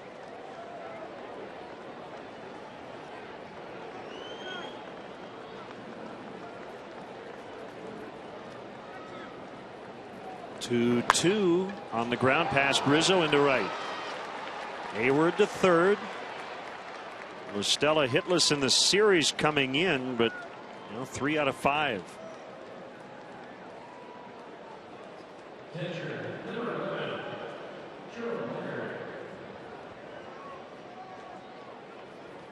We'll bring up the catcher Laird. He doubled home 2 to start the scoring back in the second.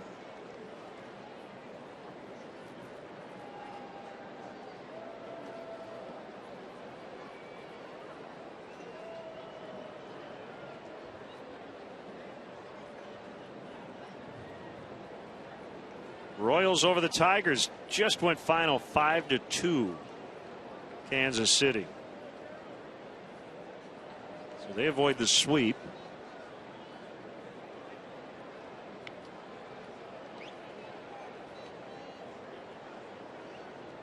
Justin Verlander took the loss. He's 8-8 with a 4.88 earned run average. Detroit with a 6.5 game lead after the first half of action.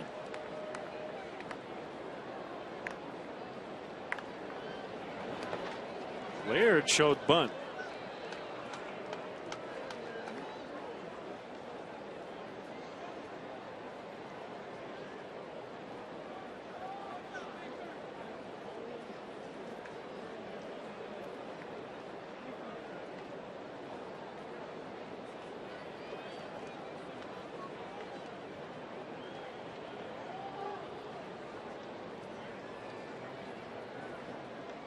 A 1-0 pitch, now 1-1. Swung through a fastball at 93.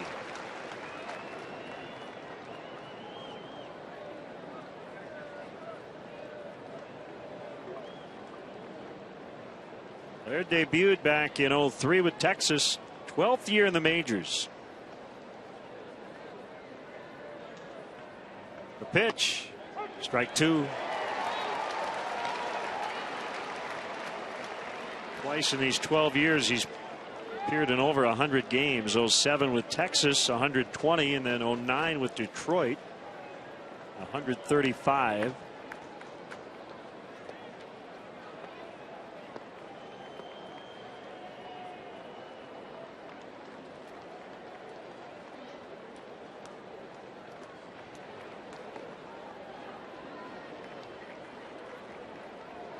Neil Ramirez is 1-2. Ground ball to the shortstop Castro. He almost overran it. Gets it to Alcantara at second, and the inning is over. The Braves strand a couple.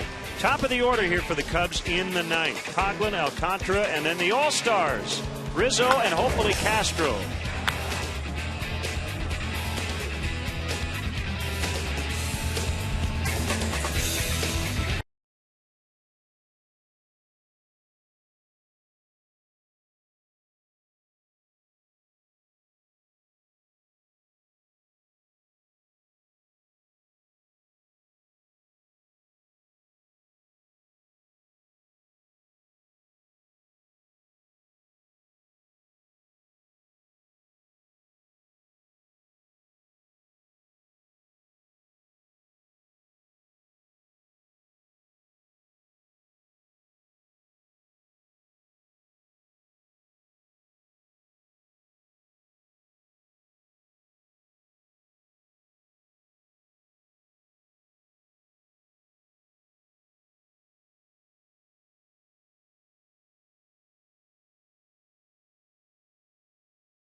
To 7. They've been on the comeback trail here as of late. They've scored multiple runs in each of the last 3 innings. It will not be easy, to say the least. Craig Kimbrel tied for the Major League saves lead with Trevor Rosenthal, 28 and counting. Very hard thrower, and he's among the elite of the elite. You see, since 2011. Leads the rest of the pack by 46 saves.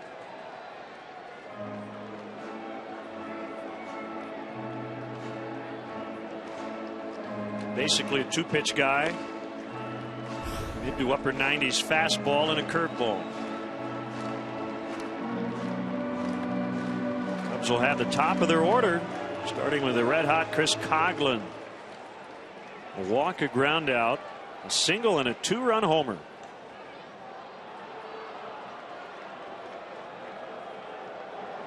Kimbrel has now been an all-star, including this year, 4 consecutive years. He was the Rookie of the Year in 2011. Has led the league in saves each of his first full campaigns.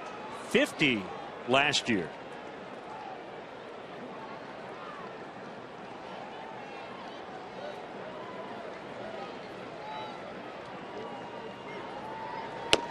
Pitch, a swing and a miss, 96 with a lot of life.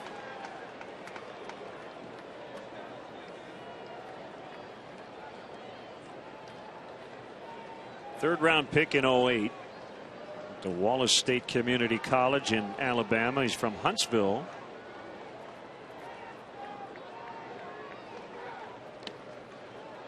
It's a curveball, believe it or not, at 86 miles an hour.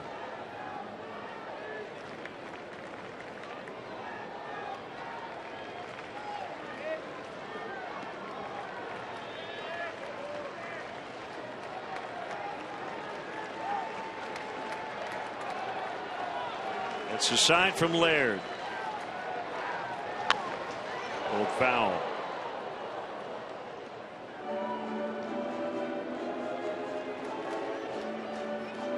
Mentioned this earlier. He came on Thursday night at New York.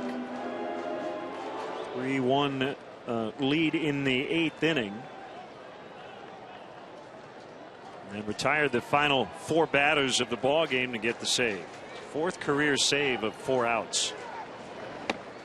Swing and a miss on the curve for out number 1.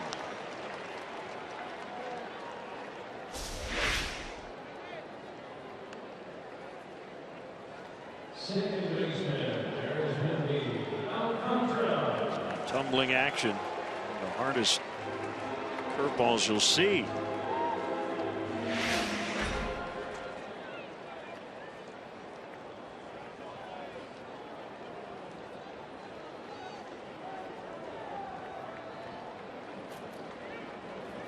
Alcantara. Fly ball to deep left. Back on it is Justin Upton, and he's got it up against the wall. Alcantara with some opposite field power sent Upton all the way to the vines. Made a nice catch. 2 outs. Not a whole lot of padding there before you find Brick.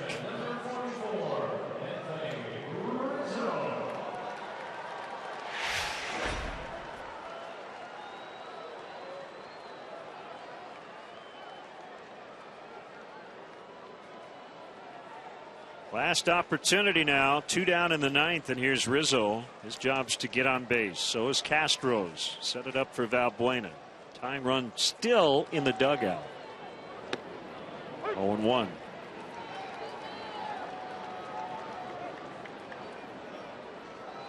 In the regular season, Kimbrel has struck out 43% of the batters he's faced.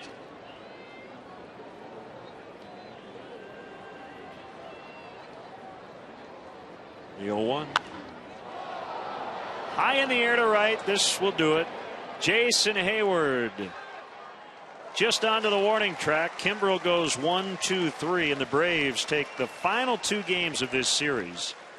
Win the season series 5-1. The final score, Atlanta 10 and the Cubs 7.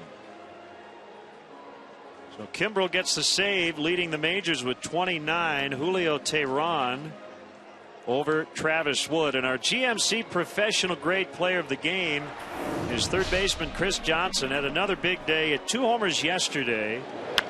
There's a big blast this afternoon. That seemed to put the game out of reach, making it 7-0 on a 3-run homer in the 3rd. The Cubs would charge back late but come up 3 runs short. So for JD and our entire crew, led by John Walsh, Dave Turner, Tamara Anderson, Mark Harper, Jim Corno Jr., I'm Len Casper, saying so long from the ballpark, but our programming not done just yet. Final score 10-7 Atlanta. We're back with you 8 o'clock for our pregame coverage from the Valley of the Sun, the Cubs and the Diamondbacks. And right around the corner, Blue Cross Blue Shield Cubs post-game live.